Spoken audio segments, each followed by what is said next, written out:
జనరాల్కి వాక్యానికి సమయం ఇద్దాం. అందరూ కూడా ఆసక్తితో ఎదురు చూడాలని, చక్కగా వినాలని, సుదూర ప్రయాణం చేసి మన మధ్యకి దేవుడు ఎంతగానో మరి చక్కని ప్రయాణం గురించి మన మధ్యకి తోడుకుని వచ్చారు.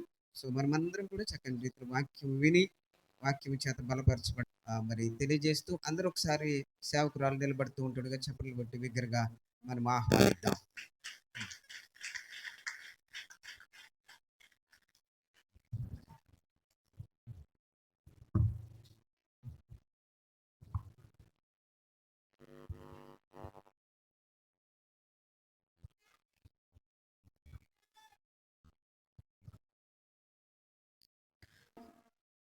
మనందరి రక్షణకు ఆధారమైనటువంటి దేవాది దేవునికి నా స్తుతులు స్తోత్రములు చెల్లించుకుంటున్నాను. తరువాత మరి వేదికను అలంకరించినటువంటి సేవకులకు, జీడిఎం నెంబర్ 1 చర్చ్ పాస్టర్ గారికి, నన్ను ఆహ్వానించినటువంటి చిట్టుబాబు అన్నయ్య గారికి, అన్నయ్య గారు కనిపించలేదు నాకు, అలాగే మరి ఎంతో ఆసక్తితో వాక్యం వినడానికి వచ్చినటువంటి ప్రియ ఆత్మీయ సోదరిములందరికీ, స్త్రీలందరికీ కూడా ప్రభు పేరిట నా వందనాలను తెలియచేసుకుంటున్నానండి. ఒక చిన్న ప్రార్థన చేసుకుందాం. ప్రార్థన చేసుకుని వాక్యంలోనికి వెళ్దాం. ప్రార్థన. పరిశుద్ధుడా, మా ప్రియ పరలోకపు కన్న తండ్రి దేవా, మీ శ్రేష్టమైన ఘనమైన నామానికి స్తుతులు స్తోత్రములు తండ్రి దేవా. మీ కృపలో మమ్మను జ్ఞాపకము చేసుకొనుచు మీ కుమారుని యొక్క రక్షణను తండ్రి మాకు అనుగ్రహించి నడిపించినందుకు గాను మీకు స్తోత్రము తండ్రి. ఈ రాత్రికాల సమయంలో మీ వాక్కును నాకు ప్రసాదించండి. ఇక్కడున్న వారందరికీ తండ్రి అర్థమయ్యేలాగున వారికి అవసరమైనటువంటి విషయాలను తెలియపరిచి మా హృదయాలను సంపూర్ణంగా మీ త్రట్టు త్రిప్పుకున్నట్లు, మా బ్రతుకులను మీకు సమర్పించుకున్నట్లు దేవా మాకు సహాయము చేయమని ఘనత మహిమ ప్రభావములను దేవా మీకే ఆపాదిస్తూ ఈ ప్రార్థనను మా రక్షకుడైన యేసుక్రీస్తు ప్రభువారి పరిశుద్ధ నామమున అడిగి వేడుకుంటున్నాము కన్న తండ్రి, ఆమేన్. స్త్రీల క్రిస్మస్, లేడీస్ క్రిస్మస్ ఇది మొదటిసారండి. దేవునికి స్తోత్రం. మరి మొదటిసారి మీరు స్త్రీల యొక్క క్రిస్మస్, లేడీస్ క్రిస్మస్ చేస్తున్నారు. మరి దేవుడు మీ తలంపుల్లో నన్ను ఉంచినందుకు ముందుగా దేవునికి నేను కృతజ్ఞతలు తెలియచేసుకుంటున్నానండి. చాలా సంతోషం. ప్రతి సంఘములో కూడా ఇలాంటి పండుగ వాతావరణం ఉండాలి. చాలా వరకు నిశ్శబ్దంగా ఉండండి దయచేసి. నేనేం మాట్లాడాలనుకుంటున్నానో అది నేను పూర్తిగా మాట్లాడలేను కాబట్టి దయచేసి నిశ్శబ్దంగా ఉండండి. ప్రతి సంఘంలో కూడా స్త్రీలు ఇలా ఉండాలి అంటున్నాను. ఎందుకంటే చాలా వరకు స్త్రీ యొక్క ఆలోచన ఏంటంటే, నేనేం చేయగలనండి, నేనేం చేయగలను, నా వల్ల ఏమవుతుంది, మేమేం చేయలేం అంటూ ఉంటారు. మాకు ఖాళీ లేదు, అవ్వడం లేదు, మా వల్ల కాదు అని మాట్లాడుతూ ఉంటారు. అలా కాదు. నా తండ్రి బాధ్యత నా మీద ఉంది. నా తండ్రి ఇచ్చినటువంటి ఆయన కుమారుడి త్యాగము ద్వారా వచ్చినటువంటి రక్షణను నేను 10 మందికి తెలియచేయాలి, ఆ సంతోషాన్ని వ్యక్తం చేయాలి, మా వంతుగా మేము కృషి చేయాలి అన్న ఆలోచనకు నిజంగా చాలా సంతోషపడుతున్నానండి. ఇలా ఎప్పుడు మీరు ఇలా ఉండాలి, సువార్తకి ఎప్పుడు ముందడుగు వేయాలి ప్రియమైన వాళ్ళారా. ఇకపోతే ఆదిలో ప్రారంభంలో ఏదేను తోటలో మన ప్రభువు ఒక మంచి సంకల్పం కలిగి ఉన్నాడు. అదేంటి అంటే కనుక, దేవుడు పరిశుద్ధుడు కదండి. ఆయన ఎవరు? పరిశుద్ధుడు. ఆ పరిశుద్ధుడైన దేవునికి పరిశుద్ధమైన బిడ్డలు కావాలి, పరిశుద్ధమైన సహవాసం కావాలి. అందుకే ఆదామును అవ్వము నిర్మించుకుని జీవాత్మగా వారిని రూపించుకున్నాడు. జీవము, ఆత్మ. ఆ జీవాన్ని పాపం చేత పోగొట్టుకుని, పరిశుద్ధతను పోగొట్టుకుని అపవిత్రులై దేవునికి దూరం అయిపోయారు. ఏదేను తోట నుంచి గింటివేయబడ్డారు. ఇప్పుడు దేవునికి మనిషికి మధ్య దూరం ఏర్పడింది. నిజమేనండి. ఒక మనిషిని దేవుడి దగ్గర నుంచి ఏది దూరం చేయలేదండి. ఏది దూరం చేయలేదు, ఏది దూరం చేయలేదు, కానీ పాపం దూరం చేయగలదు. అపవాది చాలా శక్తివంతుడే, తంత్రాలు తెలిసినవాడే. వాడు మాయా ఊరులను వేస్తాడు, కానీ వాడు ఆ అపవాది శక్తి, అపవాది తంత్రం, అపవాది సామర్థ్యం ఎన్నటికీ మన దేవుడి నుంచి మనల్ని దూరం చేయలేదు. ఒకవేళ ఏదైనా దూరం చేయగల శక్తి ఏదైనా ఉంది అంటే అది మనమే మన ప్రభువును దూరం చేసుకోవాలి. ఆది కాలంలో అలా దేవుని సన్నిధిని మనిషి కోల్పోయాడు. దేవుని సంకల్పం ఏమైపోయింది? తలక్రిందులైపోయింది. కానీ ఒక విషయం గుర్తుపెట్టుకోండి, దేవుని సంకల్పాన్ని మనిషి తలక్రిందులు చేసేశాడు. ప్రకృతి చేయదు, మనిషే చేస్తాడు. ఎప్పుడైతే దేవుని సంకల్పం తలక్రిందులైపోయిందో దేవునితో సహవాసం అయితే మనిషి కోల్పోయాడు. కానీ ఒకటి మాత్రం పోలేదండి, అదేంటో తెలుసా? ఆయనకి మన మీద ఉన్న ప్రేమ, ఆయనకు మన మీద ఉన్న ఆశ పోలేదండి. ఆయన సంకల్పాన్ని అయితే తలక్రిందులు చేయగలిగాడు మానవుడు, కానీ ఆయన ప్రేమకు అడ్డుగడి వేయలేకపోయాడు.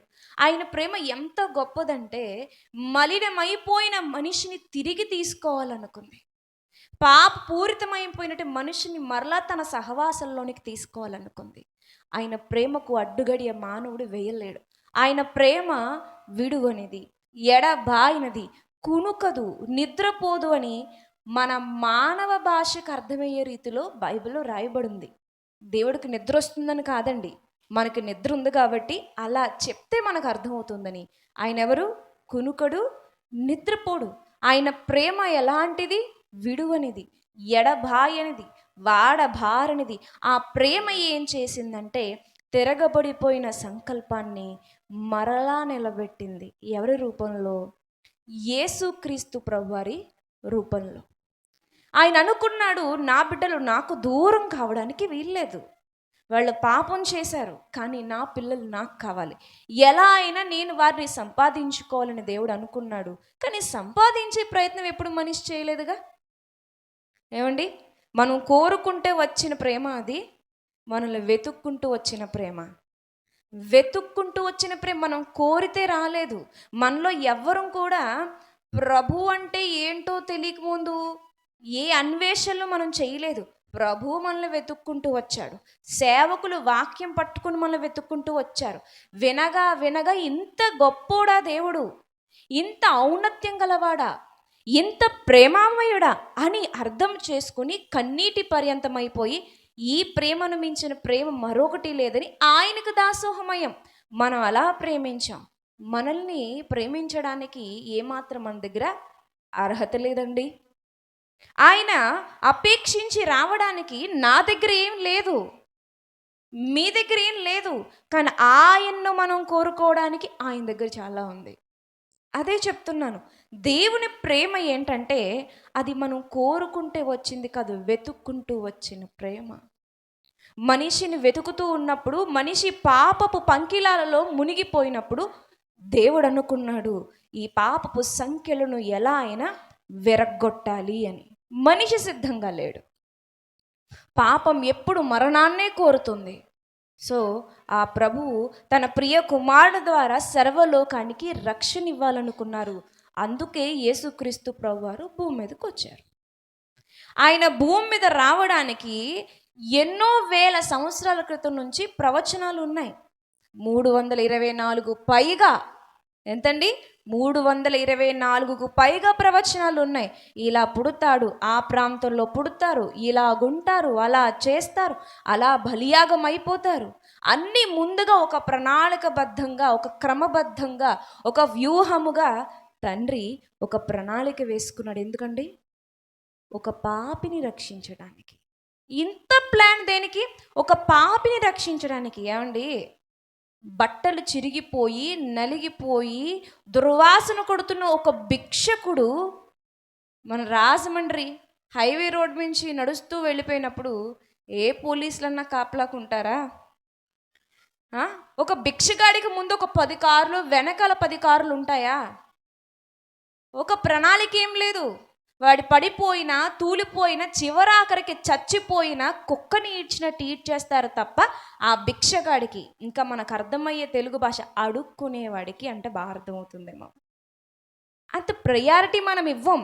సీఎం వస్తే పిఎం వస్తే అది ఆరుగుండా వస్తున్నాడంటే 2 రోజుల ముందు నుంచి గవర్నమెంట్ వర్క్ చేస్తుంది, బ్లీచింగ్ వేస్తుంది, పోలీస్ డిపార్ట్మెంట్ని దించుతుంది, ట్రాఫిక్ పోలీసుల్ని ఎలక్ట్ చేస్తుంది, మార్గాలను మూసేస్తుంది. సీఎం వస్తున్నారు. ఒక ప్లాన్ భిక్షగాడికి లేదు, ఎవరికి ఉంది? ప్రధానులకు ఉంది. కానీ దేవుడు సాక్షాత్తు ఒక ప్లాన్ వేశాడు. ఎవరి కోసం? ఒక పాపి కోసం ఒక ప్రణాళిక సిద్ధం చేశాడు. ఈ ప్రణాళికకు ఒక పాత్ర కావాలి, అదే స్త్రీమూర్తి. ఈ ప్రణాళికకు ఒక పాత్ర కావాలి, అదే స్త్రీమూర్తి.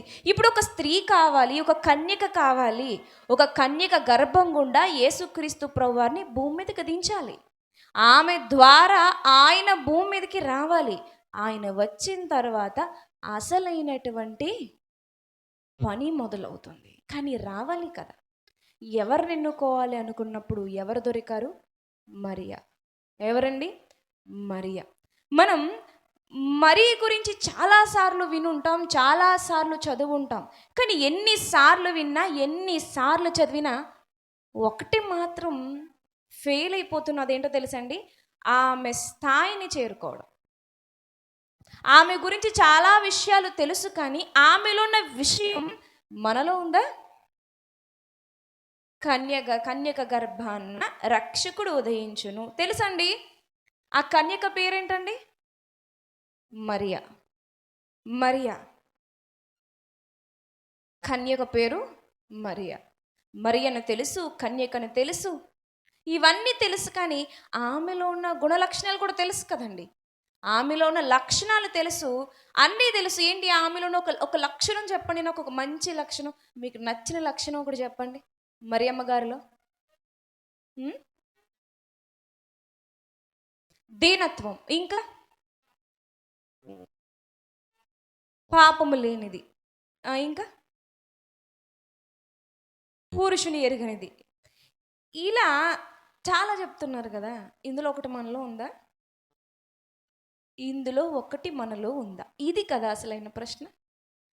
ఒకటి ఉందా? డాక్టరు, ఎంబీబీఎస్లు అందరూ చదువుతారండి, ఆపరేషన్లు అందరూ చేయరు. ఎందుకు? నిపుణులు చేయాలి. అందరూ చేస్తే ప్రాణాలు పోతాయి. మరియ గారి గురించి సమాచారం చెప్పమంటే ప్రతి ఒక్కరు చెప్పడానికి సిద్ధం. కానీ మరియలా ఎంతమంది ఉన్నారంటే ఒక్కరు నిలబడడానికి భయం, వణుకు. అప్పుడు మనకు అర్థం కావాలి మరియ ఏ స్థితిలో దేవుని కంటికి కనిపిస్తుంది. దేవుడు అండి, ఒక విషయం గుర్తుపెట్టుకోండి, దేవుడు ఒక ఉదాహరణ చూపించాలనుకున్నప్పుడు అంత సునాయాసంగా ఏది చూపించడండి. అంత సునాయాసంగా ఏది చూపించడు.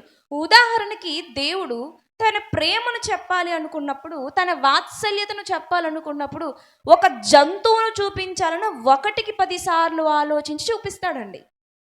ఒక జంతువుని చూపించాలన్నా, మరి స్త్రీ జాతికి ఒక మాదిరిని చూపించాలనుకున్నప్పుడు దేవుడు ఎవరిని ఎన్నుకున్నాడు? మరియను ఎన్నుకున్నాడు. చిన్న ఎంపిక కాదండి, చిన్న ఎంపిక కాదు. ఏమండి, మత్తయి సువార్త 23వ అధ్యాయంలో తన ప్రేమను తెలపడానికి దేవుడు ఏ జీవిని వాడుకున్నాడు చూడండి. మత్తయి సువార్త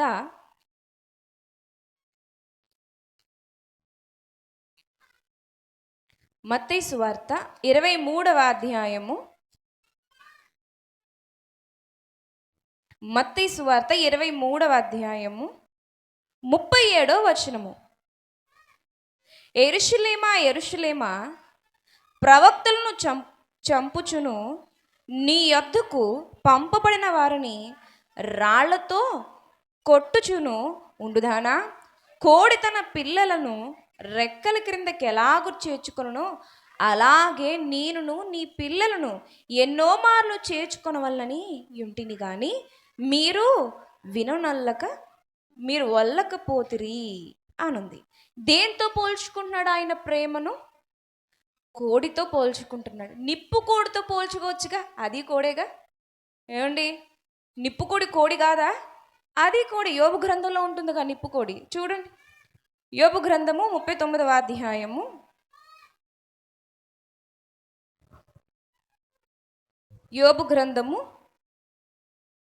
39వ అధ్యాయంలో 13వ వచనము చూడండి. నిప్పుకోడి సంతోషము చేత రెక్కలు నాడించును, రెక్కలను వెంట్రుకలను దానికి ఉన్నందున అది వాత్సల్యము గలదిగానున్నదా?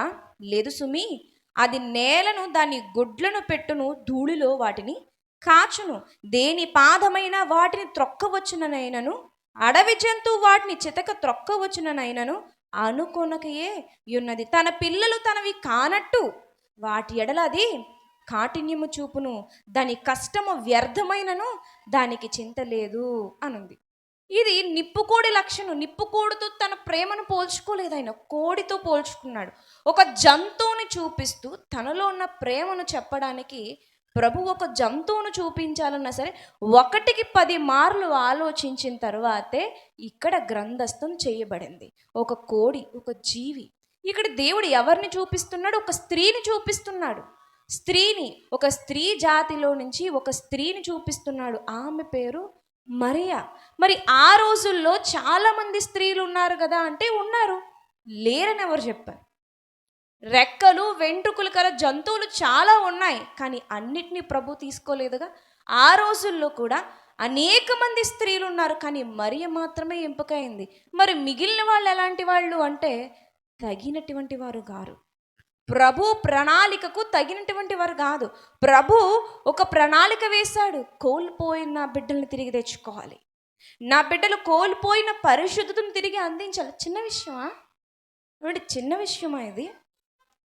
దేవుడు తన ప్రణాళికను మరలా వెయ్యకపోతే కనుక మనందరికీ ప్రభుతో పాలెక్కడది? మనందరికీ బాప్తిస్మములో పాలెక్కడది? మనందరికీ వాక్యములో పాలెక్కడది? పరలోకానికి ఎవరు వెళ్తారు? ఎవరు వెళ్తారు? ఎవ్వరు వెళ్ళరు, ఎవ్వరు వెళ్ళరు. గొప్ప ప్రణాళిక, చాలామంది కన్యకలు, అందులో ఎంపికైనది ఒకే ఒక కన్య. మరి మిగిలిన వాళ్ళు ఎలాంటి వాళ్ళు అయి ఉండొచ్చు?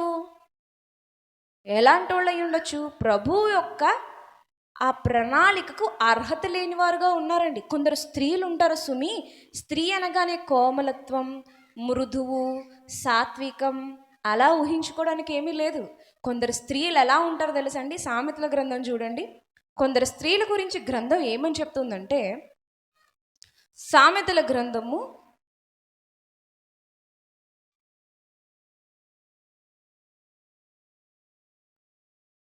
30వ అధ్యాయము 21వ వచనం నుంచి చూద్దాం. సామెతల గ్రంథము 30వ అధ్యాయము 21వ వచనము. భూమిని వణికించినవి 3 కలవు, అది మోయలేనివి 4 కలవు. అవేవనగా రాజరికమునకు వచ్చిన దాసుడు, కడుపు నిండా అన్నము కలిగిన మూర్ఖుడు, కంటుకురాలయ్యుండి పెండ్లి అయిన స్త్రీ, యజమానురాలికి హక్కుదారులైన దాసి. ఇక్కడ స్త్రీ గురించి మాట్లాడుతూ కంటకురాళ్ళు ఉన్నారు, కంటకురాళ్ళు ఉన్నారు. ఈ కంటకురాళ్ళకి పెళ్ళిళ్ళు జరిగితే, ఈ కంటకురాళ్ళకి బిడ్డలు పుడితే భూమి వణికిపోతుందంటండి. ఎందుకో తెలుసా? పాపాత్ములు మొయ్యలేక. ఒక స్త్రీ గొప్పగా ఉన్నప్పుడు మంచి ఉత్పత్తి వస్తుందండి, మంచి ఫలాలు వస్తే, మంచి బిడ్డలు వస్తారు, ప్రభువు సంతోషిస్తాడు. ఒక స్త్రీ కంటకురాలై ఉంటే కుటుంబం నాశనం అయిపోతుంది, బిడ్డల్ని నాశనకరంగా పెంచుతుంది, బిడ్డలు నాశనకరంగా తన ఇంటిని తానే తినేస్తుంది. ఒక రాక్షసిగా, భయంకరమైనటువంటి ప్రవక్తను కలిదానిగా భూమికి తాను భారం అవుతుంది. తనలాంటి భయంకరమైన వాటిని భూమి మీదకి ఇస్తుందండి. ఒక మంచి మామిడి చెట్టు టెంకలు కింద పడితే అందులో నుంచి వచ్చే మొక్కలు ఎలాంటి ఫలాలు ఫలిస్తాయండి? మంచి ఫలాలు ఫలిస్తాయి. పనికిరాని చెట్టు పనికిరాని ఫలాలు. ఈ కంటకురాళ్ళు అనగానే పనికిరాని స్త్రీలు ఉన్నారు, అర్థమవుతుందండి? పనికిరాని స్త్రీలు. ఈ పనికిరాని స్త్రీలు పెళ్ళిళ్ళు చేసుకున్నంట, బిడ్డల్ని కనంట, భూమిని వణికించేస్తున్నారు. కానీ మరియ తల్లి అలా కాదంట, కంటకురాలు కాదు. ఆమె బిడ్డను కంటే భూమి సంతోషముతో పులకరించిపోతుందంటండి. ఆమె బిడ్డను కంటే భూమి సంతోషముతో పులకరించి పంచభూతాలు కూడా ఆనందంతో గాన ప్రతిగానాలు చేస్తాయంటండి. ప్రియమైన వాళ్ళారా, మనకి పెళ్ళిళ్ళు అయ్యాయి, మనము బిడ్డలు కన్నాం, భూమి వణికిపోతుందా? లేదా మరియ తల్లి గర్భము ధరించినప్పుడు సంతోషముతో నాట్యం చేసినట్టుగా, ఎలిజబెత్ గర్భము ధరించినప్పుడు సంతోషముతో నాట్యం చేసినట్లుగా నీ బిడ్డలు బట్టి ఈ భూమి సంతోషిస్తుందా?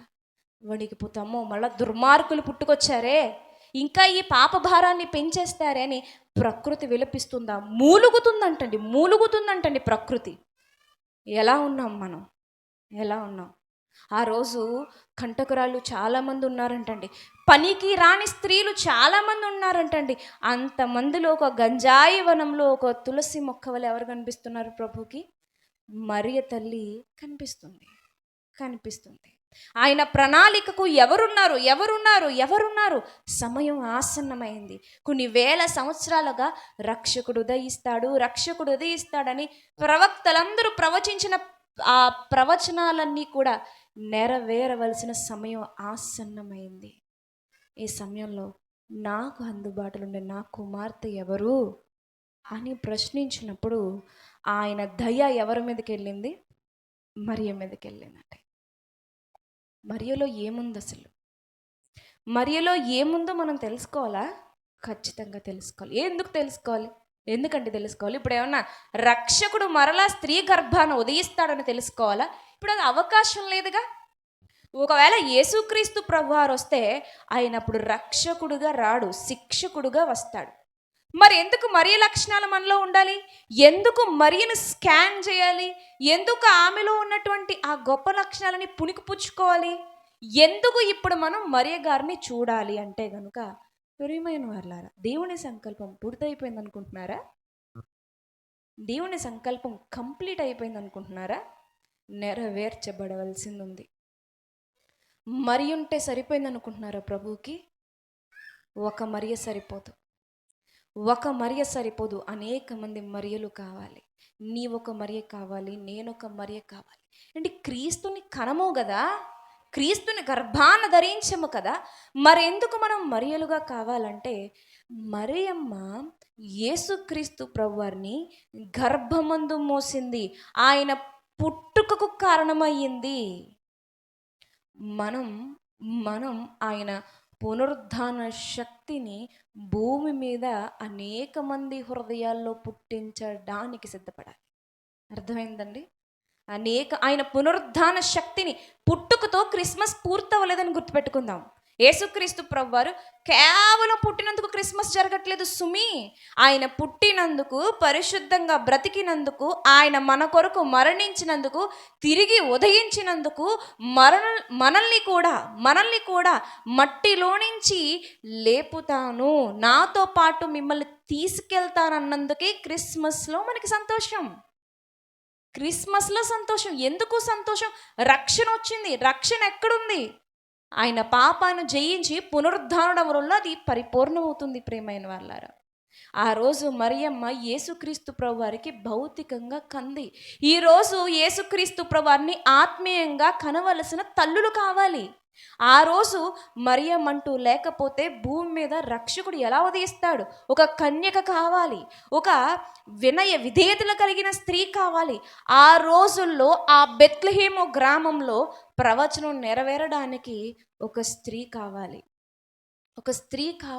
ఆ స్త్రీ లేకపోతే ప్రభు ప్రణాళిక మరలా ఆలస్యమైపోతుందండి. ఇప్పుడు కూడా స్త్రీ కావాలి. ఏ స్త్రీ కావాలి తెలుసండి? ప్రభుని ఆత్మీయంగా కనే స్త్రీ కావాలి. ప్రభు ఒక మాట అంటాడు. ఒక స్త్రీ అంటుంది, అయ్యా నిన్ను కన్న గర్భము ధన్యమయ్యా అంటే ఆయన ఏమంటాడండి? నా తండ్రి చిత్తము నెరవేర్చేవారు మరి ధన్యులు అంటాడు. అంటే ఆయన ఏం కోరుకుంటున్నాడు? మరియ కంటే మరధన్యులు కావాలి. మీకు అర్థమవుతుందా? అప్పుడు మరియ సరిపోయింది, ఇప్పుడు మరియ సరిపోదు. మరియ కంటే మరి ధన్యులు కావాలి. శారీరకంగా కనడానికి మరియ సరిపోయింది. ఇప్పుడు ఆత్మీయంగా క్రీస్తును కనడానికి మరియ కంటే మరి శ్రేష్ఠులు కావాలంటండి. ఆ రోజు కన్యక ఎలా కావాలో ఈరోజు ఆ మరియమ్మ కంటే శ్రేష్ఠులు కావాలి. మరియమ్మ కంటే ధన్యుల కొరకు భూమి అపేక్షిస్తుందంటండి.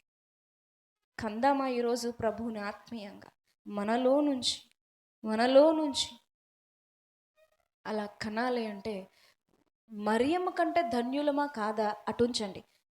మరియమ్మలా ఉన్నామా? మరియమ్మలా ఉన్నామా? మరియమ్మలో ఏముంది ఈరోజు తెలుసుకుందాం. మరియంలో ఏముందో తెలుసుకుందాం. అవి మనలో ఉన్నాయో లేదో ఆలోచించుకుందాం. అలా ఆలోచించుకుంటేనే మన స్త్రీ జన్మకు ఒక అర్థం ఉందో లేదో అర్థం అవుద్ది. ఏమండి, పుడితే సరిపోదండి. భూమి మీద పెంట మీద తుప్పలు కూడా పుట్టుకొస్తున్నాయండి. గచ్చ పొదలు కూడా పుట్టుకొస్తున్నాయి. ఉపయోగం ఏంటి చెప్పండి? ఈరోజు క్రీస్తు పుట్టుకను ఇంత అద్భుతంగా జరుపుకుంటున్నామంటే మహానుభావుడండి, మహనీయుడండి, మానవ జాతికే గొప్ప మేలు చేశాడండి. ఈరోజు నువ్వు పుట్టావు, నేను పుట్టాను. నువ్వు పుట్టావు, నేను ఎలా పుట్టాం? చెదలుగా పుట్టామా? పిచ్చి పొదలుగా పుట్టామా? ఎలా పుట్టాం? అలా పుట్టిన వారు కాలగర్భంలో కలిసిపోయారు. ఎన్నో చెదలు పుట్టుకొచ్చాయి. ఎవరికన్నా గుర్తున్నాయండి? మీ ఇంటి ముందు ఎన్ని తుప్పలు, ఎన్ని పిచ్చి మొక్కలు, ఎన్ని గచ్చె పొదలు. ఏం చేశారు మీరు? పీక పాడేశారు. వాటి ఉనికి ఉందా ఇప్పుడు? మన పితరుల ఉనికి కూడా అలాగే మాయమైపోయింది. ఎంతోమంది స్త్రీలు కాలగర్భంలో కలిసిపోయారు, కానీ కొందరు స్త్రీలు నిలిచిపోయారు. అందరూ నైట్ ఏంజల్, మదర్ తెరీసా. మీరు గచ్చ పొదలా? కాదండి. ప్రభు కొరకు ఆయన చిత్తాన్ని నెరవేర్చినటువంటి శ్రేష్ఠులు, ధన్యులు, మరి ధన్యులు, మరి ధన్యులు. మరి నేనెవరిని ఆలోచించుకు. నేనెవరిని? దేవుడు నాకు ఒక జన్మ ఇచ్చాడు, నాకు ఒక జీవితం ఇచ్చాడు, నాకు ఒక శరీరం ఇచ్చాడు, నాకు ఒక స్త్రీతత్వాన్ని ఇచ్చాడు. నేనెవరిని? నేను కూడా ఒక పిచ్చి పొదగా పుట్టానా? అది చూడండి, చిన్నగా ఎదుగుతుంది, ఓ 4 గడ్డి పువ్వులు పూస్తుంది, సాయంత్రానికి ఆ పువ్వులు వాడిపోతాయి, 2 రోజులకి ఆ పొద కూడా పోతుంది, అయిపోయింది చరిత్ర. అదా నేను? చాలామంది ఉన్నాం అలా, చాలామంది ఉన్నాం. ఏం లేదు, ఈరోజు చచ్చిపోతే రేపు ఉదయమే ఏం చేస్తారు? సమాధి కార్యక్రమం చేస్తారు. అంతేనండి. రాత్రి క్రిస్మస్ చేసుకున్నామండి, ఉదయాన్నే సమాధి కార్యక్రమం వద్దు, రాత్రి బాగా మాట్లాడింది కూడా అంటారా? ఏమనరు కదా. ఇప్పుడు సహోదరులు చాలామంది మాట్లాడారు, బాగా ప్రయత్నించారు. కొంతమంది ఇప్పుడిప్పుడే మాట్లాడడం నేర్చుకుంటున్నారు అనుకుంటా. చాలా మంచిది, చాలా చక్కగా ముందుకెళ్తున్నారు. అది రాత్రే కదండి, ఉదయాన్నే వద్దు 2 రోజులు స్టోర్ చేసుకుందాం అంటారు ఎవరైనా? ఉదయాన్నే ఏం చేస్తారు? మట్టికి అప్పగిచ్చేస్తారు. 2 రోజులు ఏడుస్తారు, 3 రోజులు ఏడుస్తారు, పోనీ 6 నెలలు ఏడుస్తారు, గట్టిగా సంవత్సరం ఏడుస్తారు. అయిపోయిందా? అయిపోయిందండి, అయిపోయింది. 2వ సంవత్సరానికి మీరు చచ్చిపోయిన డేట్ కూడా మర్చిపోతారు. 3వ సంవత్సరానికి మీ ఊహలు మాయమైపోతాయి. 4, 5, 6 అంతే. అలా ఉన్నామా? లేదు. మరియను తలుచుకోండి. ఆమె పుట్టి 2000 సంవత్సరాలండి, అవునా కాదా? కానీ ఆమె పుట్టుకను చదువుతున్నప్పుడు, తెలుసుకుంటున్నప్పుడు, వింటున్నప్పుడు ఎలా ఉంటుందో తెలుసా? గూస్ బాంబ్స్ వస్తున్నాయి. అలాంటి ధన్యత నాకెందుకు లేదు? క్రీస్తునే మోసేసిందా? పులకరించిపోవట్లేదా హృదయం? మరి నా బ్రతుకుని బట్టి అంతమంది హృదయాలు అన్ని సంవత్సరాలు వద్దు, కానీ ఒక 10 ఏళ్ళు ఏమన్నా 10 మందిని ఆలోచింపజేస్తానా? నన్ను నేను ప్రశ్నించుకుంటున్నాను. ఎందుకో తెలుసా? మిమ్మల్ని మీరు ప్రశ్నించుకుంటారు. మత్తయి సువార్త, మార్కు, లూకా, యోహాను. మరియ మరి ఏంటి మరియ? నీవు ఒక మరియ కావాలని కదా ప్రభు మరియ గురించి వ్రాయించాడు. చూద్దాం ఆమె లక్షణాలు ఏంటో చూద్దాం. మత్తయి సువార్త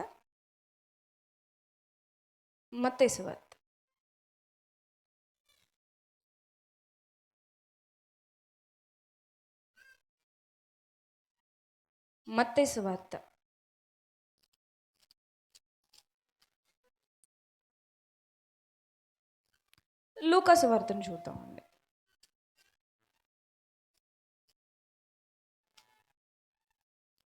లూకా సువార్త 1వ అధ్యాయము 28వ వచనము. ఆ ఆ దూత లోపలికి వచ్చి ఆమెను చూచి, దయాప్రాప్తురాలా, నీకు శుభము, ప్రభు నీకు తోడై ఉన్నాడని చెప్పెను. ఆమె ఎవరంట? దయాప్రాప్తురాలంట, దయను పొందుకున్న స్త్రీ. అర్థమైందండి? దేవుడు ఆమెకు దయను ప్రాప్తింపచేశాడు. ఆమె దయను పొందుకుంది, దేవుని దయను పొందుకుంది. ఎవరు దేవుని దయను పొందుకుంటారు? దయ చూపిన వారే దయను పొందుకుంటారు. అంటే మరియకి ఏముంది? దయ ఉంది. ఆమె దయ ఎక్కడికి వెళ్ళిపోయింది? నేరుగా కొర్నేలు యొక్క నీతి కార్యాలు పరలోక సన్నిధికి వెళ్ళిపోయినట్టు ఇక్కడ మరి యొక్క దయ ఎక్కడికి వెళ్ళిపోయిందంటే దేవుని సన్నిధికి వెళ్ళిపోయింది. దయ చూపించిన వారిని తిరిగి దేవుడు దయ చూపిస్తాడు. ఆ చూపించడంలో ఏం చేశాడు తెలుసా? తననే తాను బహుమతిగా ఇచ్చేసుకున్నాడు. ఏం చేశాడంటే మరియమ్మకు తననే తాను బహుమతికి ఇచ్చేసుకున్నాడు. ఎలా ఇచ్చుకున్నాడు చూడండి. ఆమె ఆ మాటకు బహుగా తొందరపడి ఈ శుభవచనం ఏమిటో అని ఆలోచించుకొని చుండగా దూత, మరియా భయపడకు, దేవుని వలన నీవు కృప పొందితివి. 1 దయను పొందుకుంది, 2 కృపను పొందుకుంది. ఇదిగో నీవు గర్భము ధరించి కుమారుని కని ఆయనకి యేసు అని పేరు పెట్టుదువు. ఆయన గొప్పవాడై సర్వోన్నతుని కుమారుడు అనబడును. ప్రభువైన దేవుడు ఆయన తండ్రి అయిన దావీదు సింహాసమును ఆయనకిచ్చును. ఆయన యాకోబు వంశస్థులను యుగయుగములను ఏలును. ఆయన రాజ్యం అంతము లేనిదై ఉండునని ఆమెతో చెప్పెను. అందుకు మరియా, నేను పురుషుని ఎరగని దానినే, ఇదెలాగు జరుగునని దూతలతో అనగా. ఇంకొకటి, ఈమె పరిశుద్ధురాలు. ఆ దూత అంటుంది, పరిశుద్ధాత్మ నీ మీదికి వచ్చును, సర్వోన్నతుని శక్తిని నువ్వు కమ్ముకొనును గనుక పుట్టబోవు శిశువు పరిశుద్ధుడై దేవుని కుమారుడు అనబడును. మరియు నీ బంధువురాలు ఎలిజబెత్ కూడా తన వృద్ధాప్యమందు ఒక కుమారుని గర్భము ధరించి ఉన్నది. గొడ్రాలనబడిన ఆమెకు ఇది 6వ మాసము.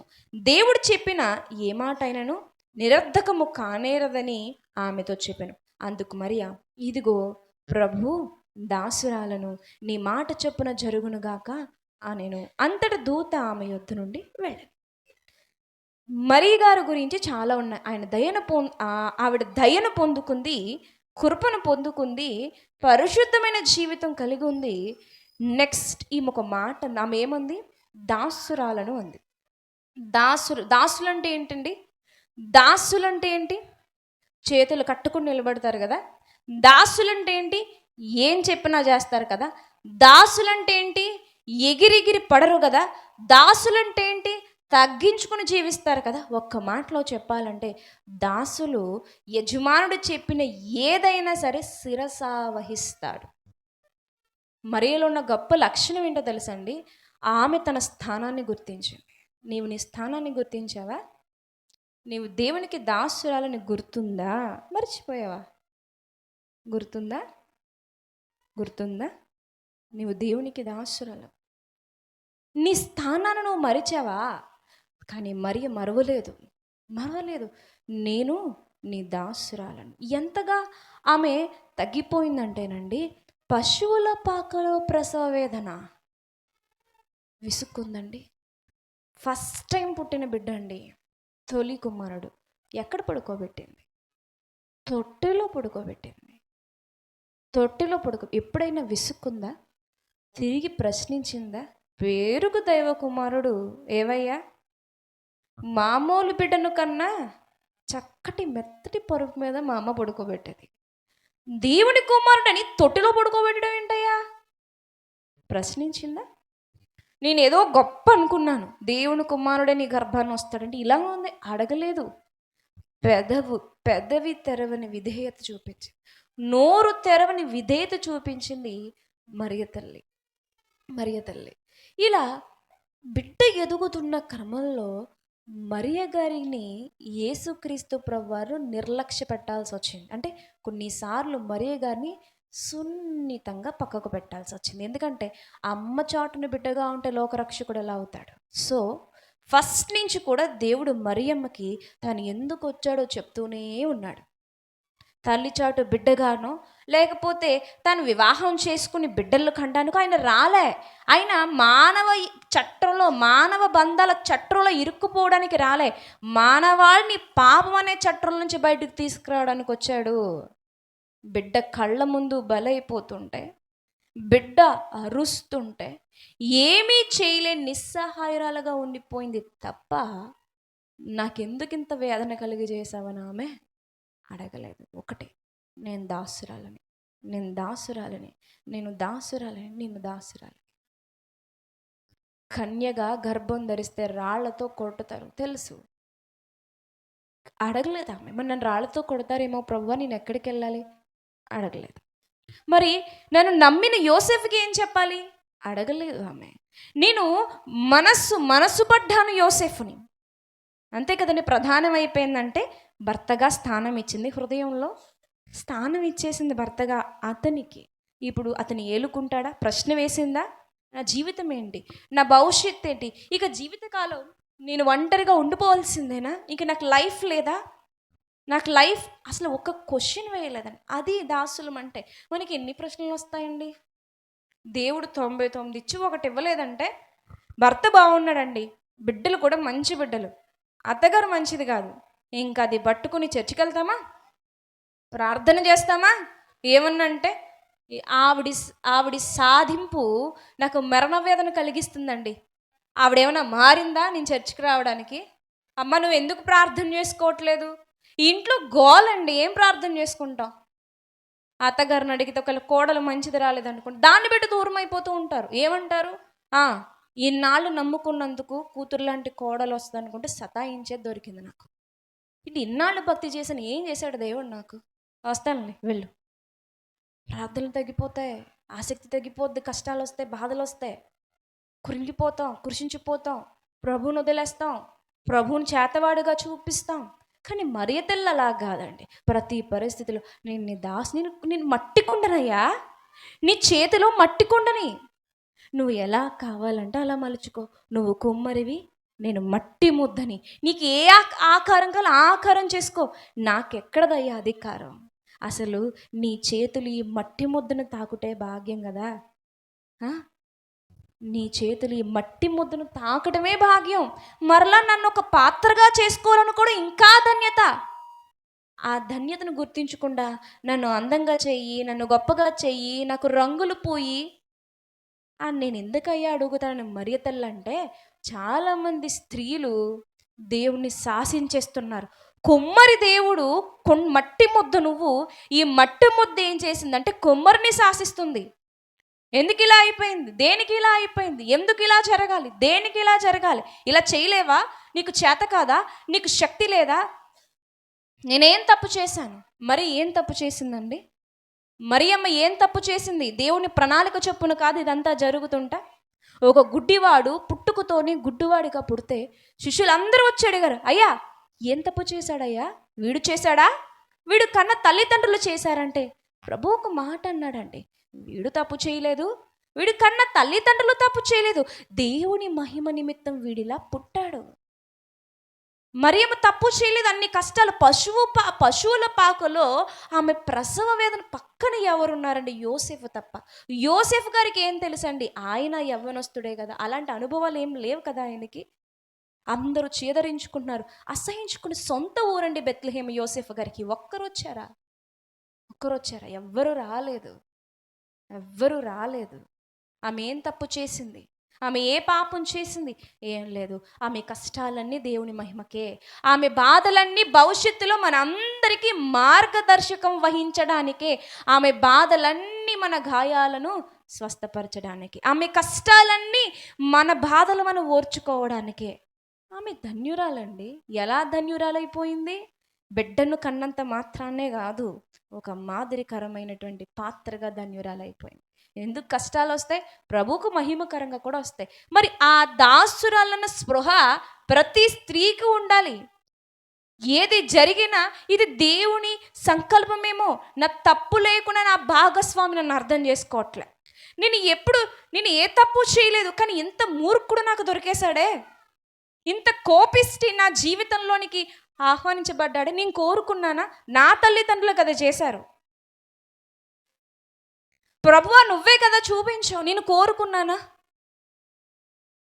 నా జీవితం ఇలా ఎందుకు అయిపోవాలంటే కొన్ని దేవుని మహిమకై జరుగుతాయి.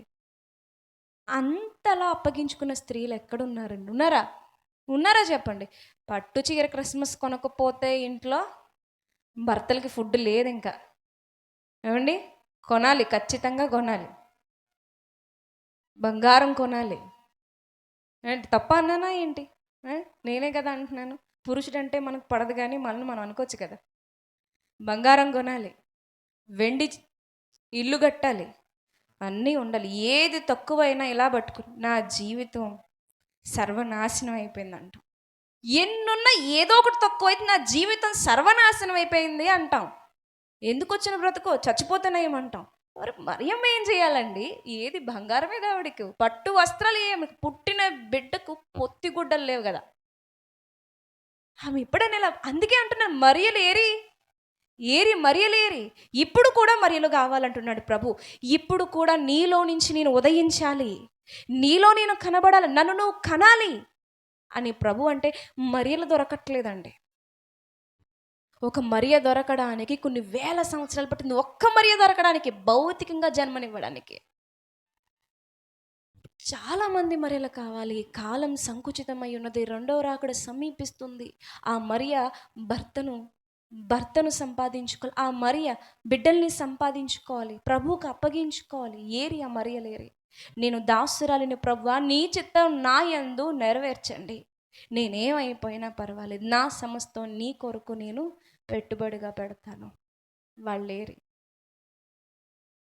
నాణ్యమైనటువంటి స్త్రీలేరి.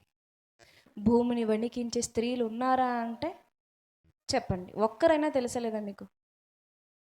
కంటకురాలు నేను చూశానండి. ఒక్కరినైనా చూశాను, వాళ్ళ చేతులు ఎత్తండి. నేను చూశాను. మీరు చూసారా? ఎత్తండి పర్లేదు. మన ఇంట్లో వాళ్ళని కాదు, బంధువుల్లోనో ఇరుగు ఎక్కడో. నేను అలాంటి కంటకురాలను చూశానండి, వణుకు పుట్టించేస్తుంది అన్న వాళ్ళు చూసారా? చూడలేదండి? మీరు చేతులు ఎత్తండి. ఎవరు చూడలే? అందరూ మంచోళ్ళు అయితే. మొత్తం మన జాతి మొత్తం మంచిది, స్త్రీ జాతి మొత్తం మంచిదేనా? మరి ఒప్పుకోండి, చూసారా లేదా? మీరు ఒప్పుకుంటే నేను ముందుకెళ్తా, లేకపోతే ఇక్కడ ఆగిపోతాను. చూసారా? పెద్దవాళ్ళు చూసారా? మరియలు ఎంతమంది చూసారు? చేతులు ఎత్తండి. నేనేనంటారా? నేనేనండి మరియను, అద్దలో రోజు చూసుకుంటున్నాను, చక్కగా కనపడుతుంది మరియ రోజు అంటారా? మరియలు కనపడరే? మరియలు కనపడట్లే. రాజ్య విస్తరణ జరగాలి, రాజ్య స్థాపనకు ఆ రోజు భౌతికంగా క్రీస్తు కావాలి, రాజ్య విస్తరణకి ఈరోజు ఆత్మీయ తల్లులు కావాలి, మరియ లాంటి స్త్రీలు కావాలి. ఆమె జీవితం అలా అలా అలా ముందుకెళ్ళిపోతున్నట్టుంటే చాలా కష్టాలండి. కృంగిపోలేదండి ఆమె, త్రొట్టిల్లిపోలేదండి, పడిపోలేదండి ఆమె. ఇంకా అలా ముందుకెళ్ళిపోతే ఆమె జీవితంలో ఇంకేం జరిగింది అంటే చూడండి, ఇదే లోకాసు వార్తలు 1వ అధ్యాయం 39వ వచనంలో ఒక మాట ఉంది చూడండి. ఇంకేం కలుగుందామే, నీ దాసురాలను అంది, ఆ దినముల యందు మరియ లేచి యూదా ప్రదేశములోని కొండసీమల్లోనున్న ఒక ఊరికి త్వరగా వెళ్ళి జకర్య ఇంటిలో ప్రవేశించి ఎలిజబెత్కు వందనము చేసెను. ఎవరికి చేస్తుంది వందనం? ఎలిజబెత్కు చేస్తుంది. చెప్పండి, రక్షకుడు ఎవరి గర్భాన ఉన్నాడు? ఎలిజబెత్ గర్భాన, మరియ గర్భాన? మరి ఎవరికి వందనం చేయాలి? ఎవరికి వందనం చేయాలి? ఎలిజబెతే మరియకు వందనం చేయాలి. కానీ ఈమె ఏం చేసింది? ఆమె వందనం. ఎంత నమ్రత కలిగిన స్త్రీ, ఎంత తగ్గింపు కలిగిన స్త్రీ. ఆలోచించండి, ఎంత తగ్గించుకుంది ఆమె. ఆమె వందనం చేస్తుంది, ఆమె తగ్గించుకుంటుంది. ఈ తగ్గింపు మనలో ఉందా? ఆమె రక్షకుడికి తల్లండి. ఆ తగ్గింపు స్త్రీలుగా విధేయత మనకుందా? ఏదైనా కాస్తంత తలంతు దేవుడు మనకిస్తే ఆ తలంతును బట్టి విర్రవీగిపోయే వాళ్ళు నిజమైన మరియలు కారు. వాళ్ళు దేవుని సంకల్పానికి అస్సలు పనికిరారు. నేనెవరినో తెలుసా? మా ఆస్తి ఎంత ఉందో తెలుసా? నేను ఎలాంటి కుటుంబంలో నుంచి వచ్చానో తెలుసా? నా లెవెల్ ఏంటో తెలుసా? నా విద్య, నేను ఎంత చదువుకున్నానో తెలుసా? మీ ముందు ఎందుకు పనికిరాని దానిలా కనబడుతున్నానే? ఇలాంటి వాళ్ళు పనిచేయరు. ఈ తత్వం మీలో ఉంటే మరియ గురించి గొప్పగా చెప్పుకోవడానికి కూడా సరిపోరు. నాలో ఉన్నా సరిపోను, రక్షకుడికి తల్లంటే చిన్న విషయం అండి. కానీ ఆమె ఎలా ఉంది? నమ్రతకలు. మనకి వాళ్ళే వందనాలు చెప్పాలి, వాళ్ళే పలకరించాలి, మన ఇంటికి 10 సార్లు పిలవాలి, ఫంక్షన్ అయినా పెళ్ళిళ్ళైనా, ఆఖరికి ఒక వీధి సువార్తకైనా ఇంటికి వచ్చేయాలి. ఇంటికి వచ్చేసి పెట్టి పిలవాలి కదా, లేకపోతే కోపం వచ్చేదు. మరి వణికించేయట్లేదు సంఘాన్ని మనం. అమ్మో, ఆవిడ దగ్గరికి వెళ్ళి చెప్పాలండి బాబు, ఆవిడికి వచ్చిన కుర్చీ వేయాలండి బాబు, నాకు లేకపోయినప్పట్లేదు ఆవిడికి వెయ్యండి, నాకు పెట్టకపోయినప్పుడు ఆవిడికి పెట్టేసి ముందు ఆవిడని పంపేయండి, ఎవ్వరు తినకపోయినా ముందు ఆవిడని పంపించేయండి బాబు. ఏంటి వీళ్ళందరూ ఎవరు? వణికించే స్త్రీలు, ప్రభువుకు వణికిపోయే స్త్రీలు కాదు. మరియమ్మ గురించి తెలుసుకోవడం వల్ల ఏంటి ఉపయోగం? ఆవిడ తత్వం మనలో లేనప్పుడు. లోకరక్షకుడు ఉదయిస్తున్నాడు అని చెప్పాడండి దూత. ఎంత గొప్పగా అసలు ప్రభు గురించి చదవం కదా లూకాసు వార్త. ఎంత గొప్పగా వర్ణన ఉందండి అక్కడ. మొదటి అధ్యాయము 32వ వచనంలో, ఆయన గొప్పవాడై సర్వోన్నతుని కుమారుడు అనబడును, ప్రభువైన దేవుడు ఆయన తండ్రైన దావీదు సింహాసమును ఆయనకిచ్చును, ఆయన యాకోబు వంశస్థులను యుగములు ఏలును, ఆయన రాజ్యము అంతము లేనిదై యుండునని ఆమెతో చెప్పిన. ఆమెకి స్పృహ ఉంది.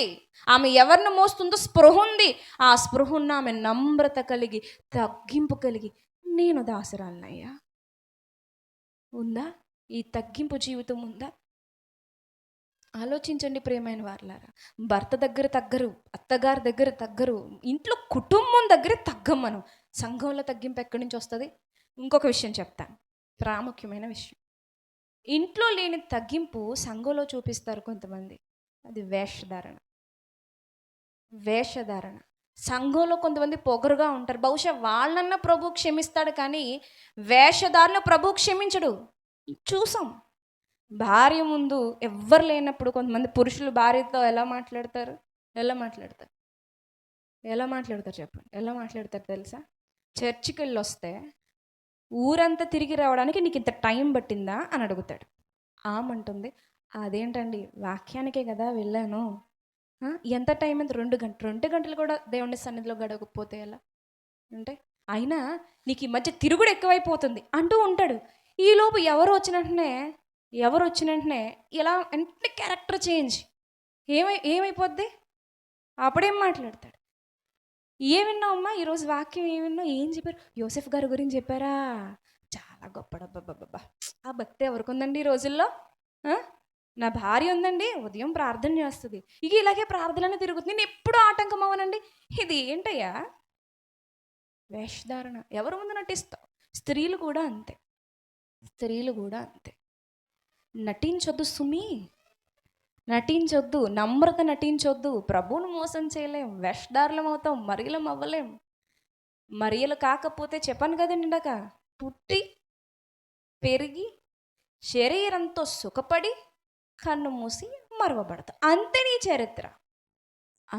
చరిత్ర.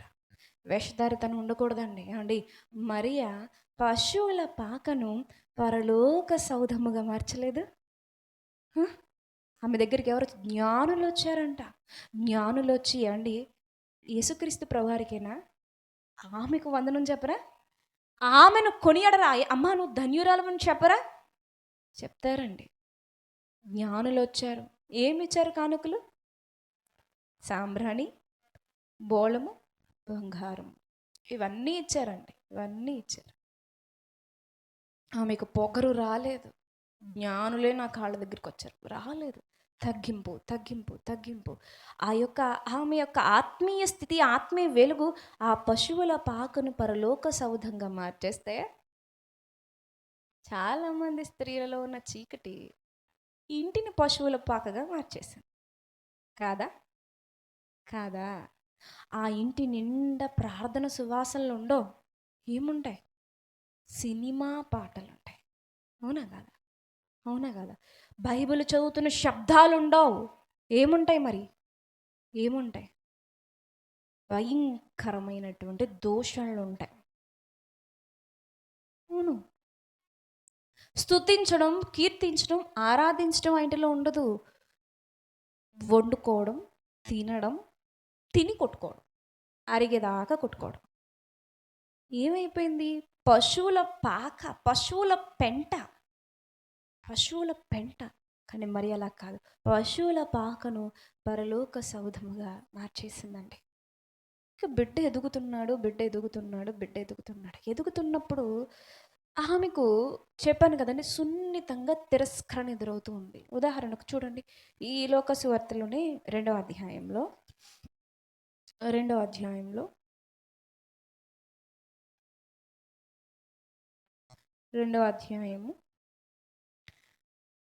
48వ వచనం.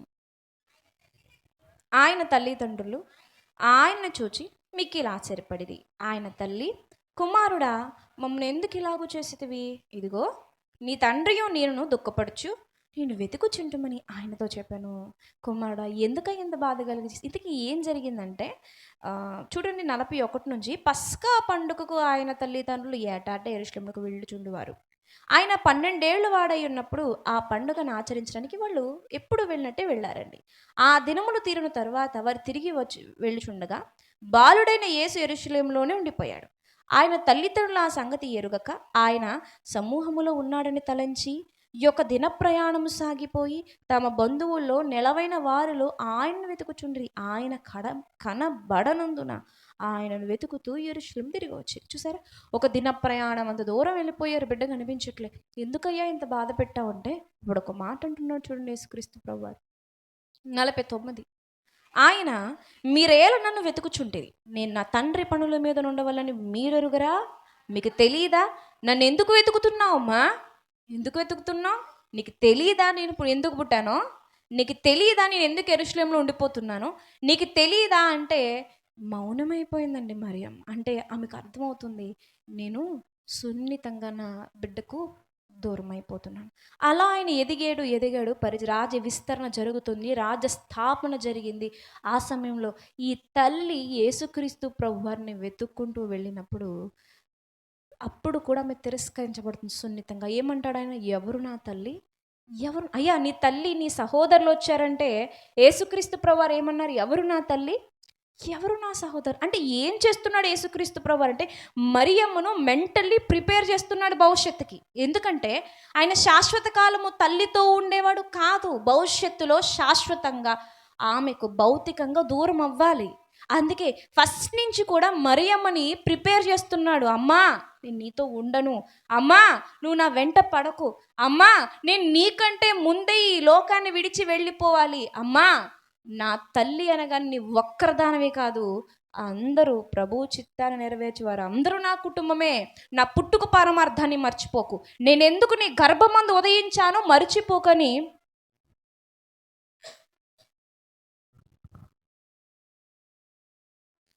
ఎప్పటికప్పుడు తల్లికి యేసుక్రీస్తు ప్రభువారు ఏం చేస్తున్నారండి? శిక్షణ ఇస్తూ ఉన్నారు. ఆమె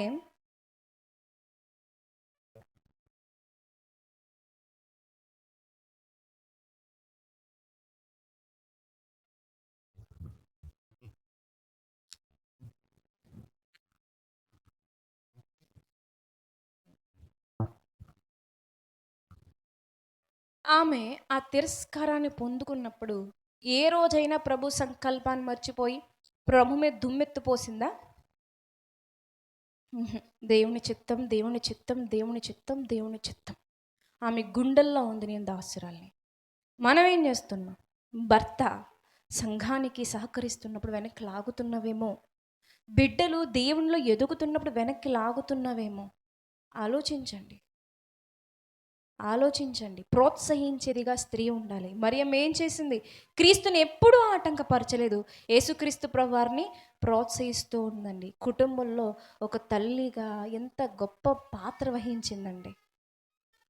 ఎంత గొప్ప! యేసుక్రీస్తు ప్రభువారికి ఆమె తప్ప ఇంకెవ్వరు సూటబుల్ కాదు అన్నట్టుగా ఆమె జీవితం మనకి కనిపిస్తుంది. ప్రేమైన వాళ్ళ, ఇవి జరుగుతున్నప్పుడు ఇవన్నీ బిడ్డ దూరం అవుతున్నాడు, బిడ్డను చంపడానికి చూస్తున్నారు, బిడ్డను పట్టుకున్నారు, బిడ్డను సిలువెక్కించారు. నా కుమారుడా, ఎట్టి పరిస్థితుల్లో నేను నీ నుంచి వెళ్ళేది లేదన్నట్టుగా జాలిగల కళ్ళతో మరియమ్మ సిలువన వేలాడుతున్న యేసుక్రీస్తు ప్రభువారి వైపు చూస్తుంది. ఆయన అరుస్తున్నప్పుడు ఆ బాధను తట్టుకోలేక తల్లడిల్లిపోయిందే తప్ప ఏ క్షణమందు కూడా అయ్యా నాకు ఎందుకింత బాధ కలుగ చేశా, నేను తట్టుకోలేకపోతున్నాను, ఈ ప్రాణం తీసి అని అడగలేదండి మహనీయురాలు. ఏ అంటే నేను కొండను, నేను మట్టి ముద్దను, నన్ను ముట్టుకోవడానికి నేను అర్హురాలిని కాదు, కానీ దేవుడు తన చేతులతో నన్ను పట్టుకున్నాడు. నేను ఒక పాత్రగా తయారు కావడానికి నేను అర్హురాలిని కాదు, కానీ నన్ను పాత్రగా చేసుకున్నాడు. మరి ఈ మధ్యలో నేను కొన్నిసార్లు దెబ్బలు తింటున్నాను, కాల్చబడుతున్నాను, ఏం పర్వాలేదు, ఆయన కొరకు నేను వాడబడ్డమే గొప్ప విషయం అనుకుందండి మరియమ్మ. అందుకే ప్రభువారిని మేకులతో కొడుతున్నప్పుడు ఆయన అరుపులు ఆమె గుండెలను చీల్చేస్తుంటే ఆమె ఒక మాట తలపోసుకుంది. అదేంటో తెలుసా? చూడండి, లూకా సువార్త 2వ అధ్యాయంలో, లూకా సువార్త 2వ అధ్యాయంలో 35వ వచనం చూడండి.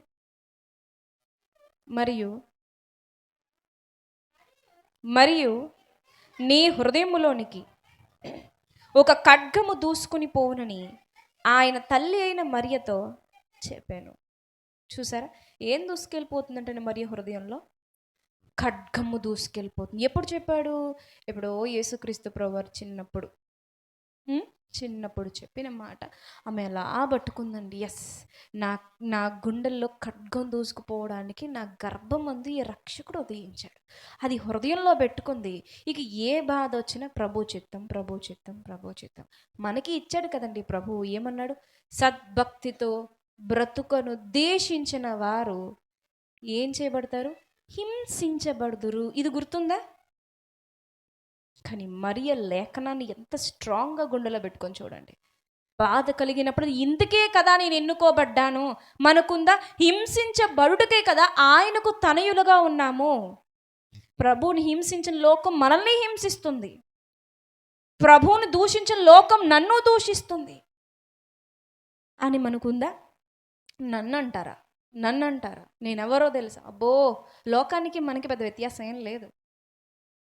లోకానికి మనకి పెద్ద, అందుకే నన్ను అందరూ మరియలు కాలేరు. మరి గురించి చెప్పొచ్చు, బోధించవచ్చు, చదవచ్చు, జ్ఞానించవచ్చు. మరి ఇలా అవ్వచ్చు. అవ్వాలన్నదే ప్రభు సంకల్పం. ఎంతమంది అవ్వాలనుకుంటున్నారు అంటే? పరిశుద్ధ గ్రంథంలో, రాజుల గ్రంథంలో ఇద్దరు స్త్రీలు ఉంటారండి. ఒకసారి ఆలోచిద్దాం, తీద్దాం ఒకసారి. రాజుల 2వ గ్రంథంలో ఆ స్త్రీలు చూడండి. రాజుల 2వ గ్రంథము, రాజుల 2వ గ్రంథము 6వ అధ్యాయము 24వ వచనం నుంచి చదువుదాము. తీసారండి? రాజుల 2వ గ్రంథము 6వ అధ్యాయము 24వ వచనం నుంచి చూద్దాం.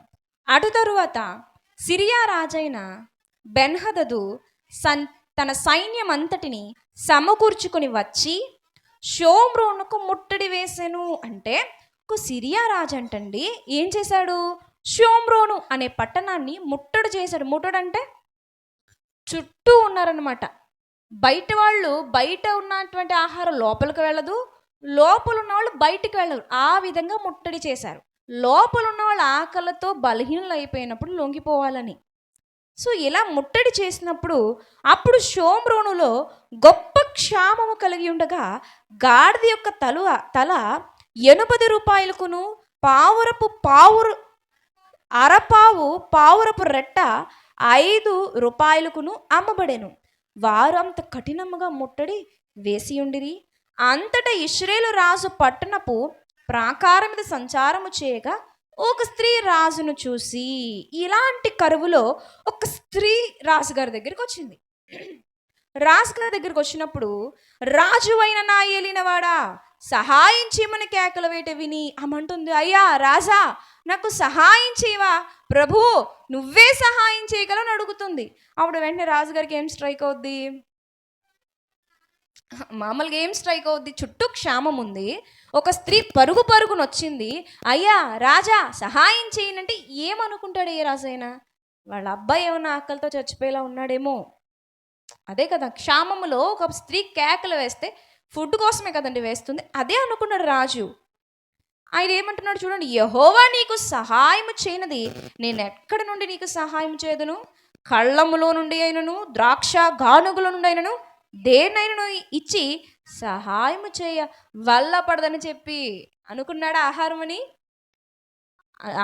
అనుకున్నాడు. ఆయన ఏమన్నాడు?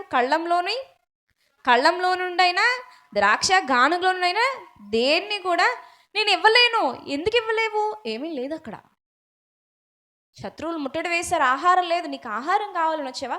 నా దగ్గర ఏం లేదంటే వింతైనటువంటి విషయం తీసుకొచ్చింది. ఏంటి ఆ విషయం?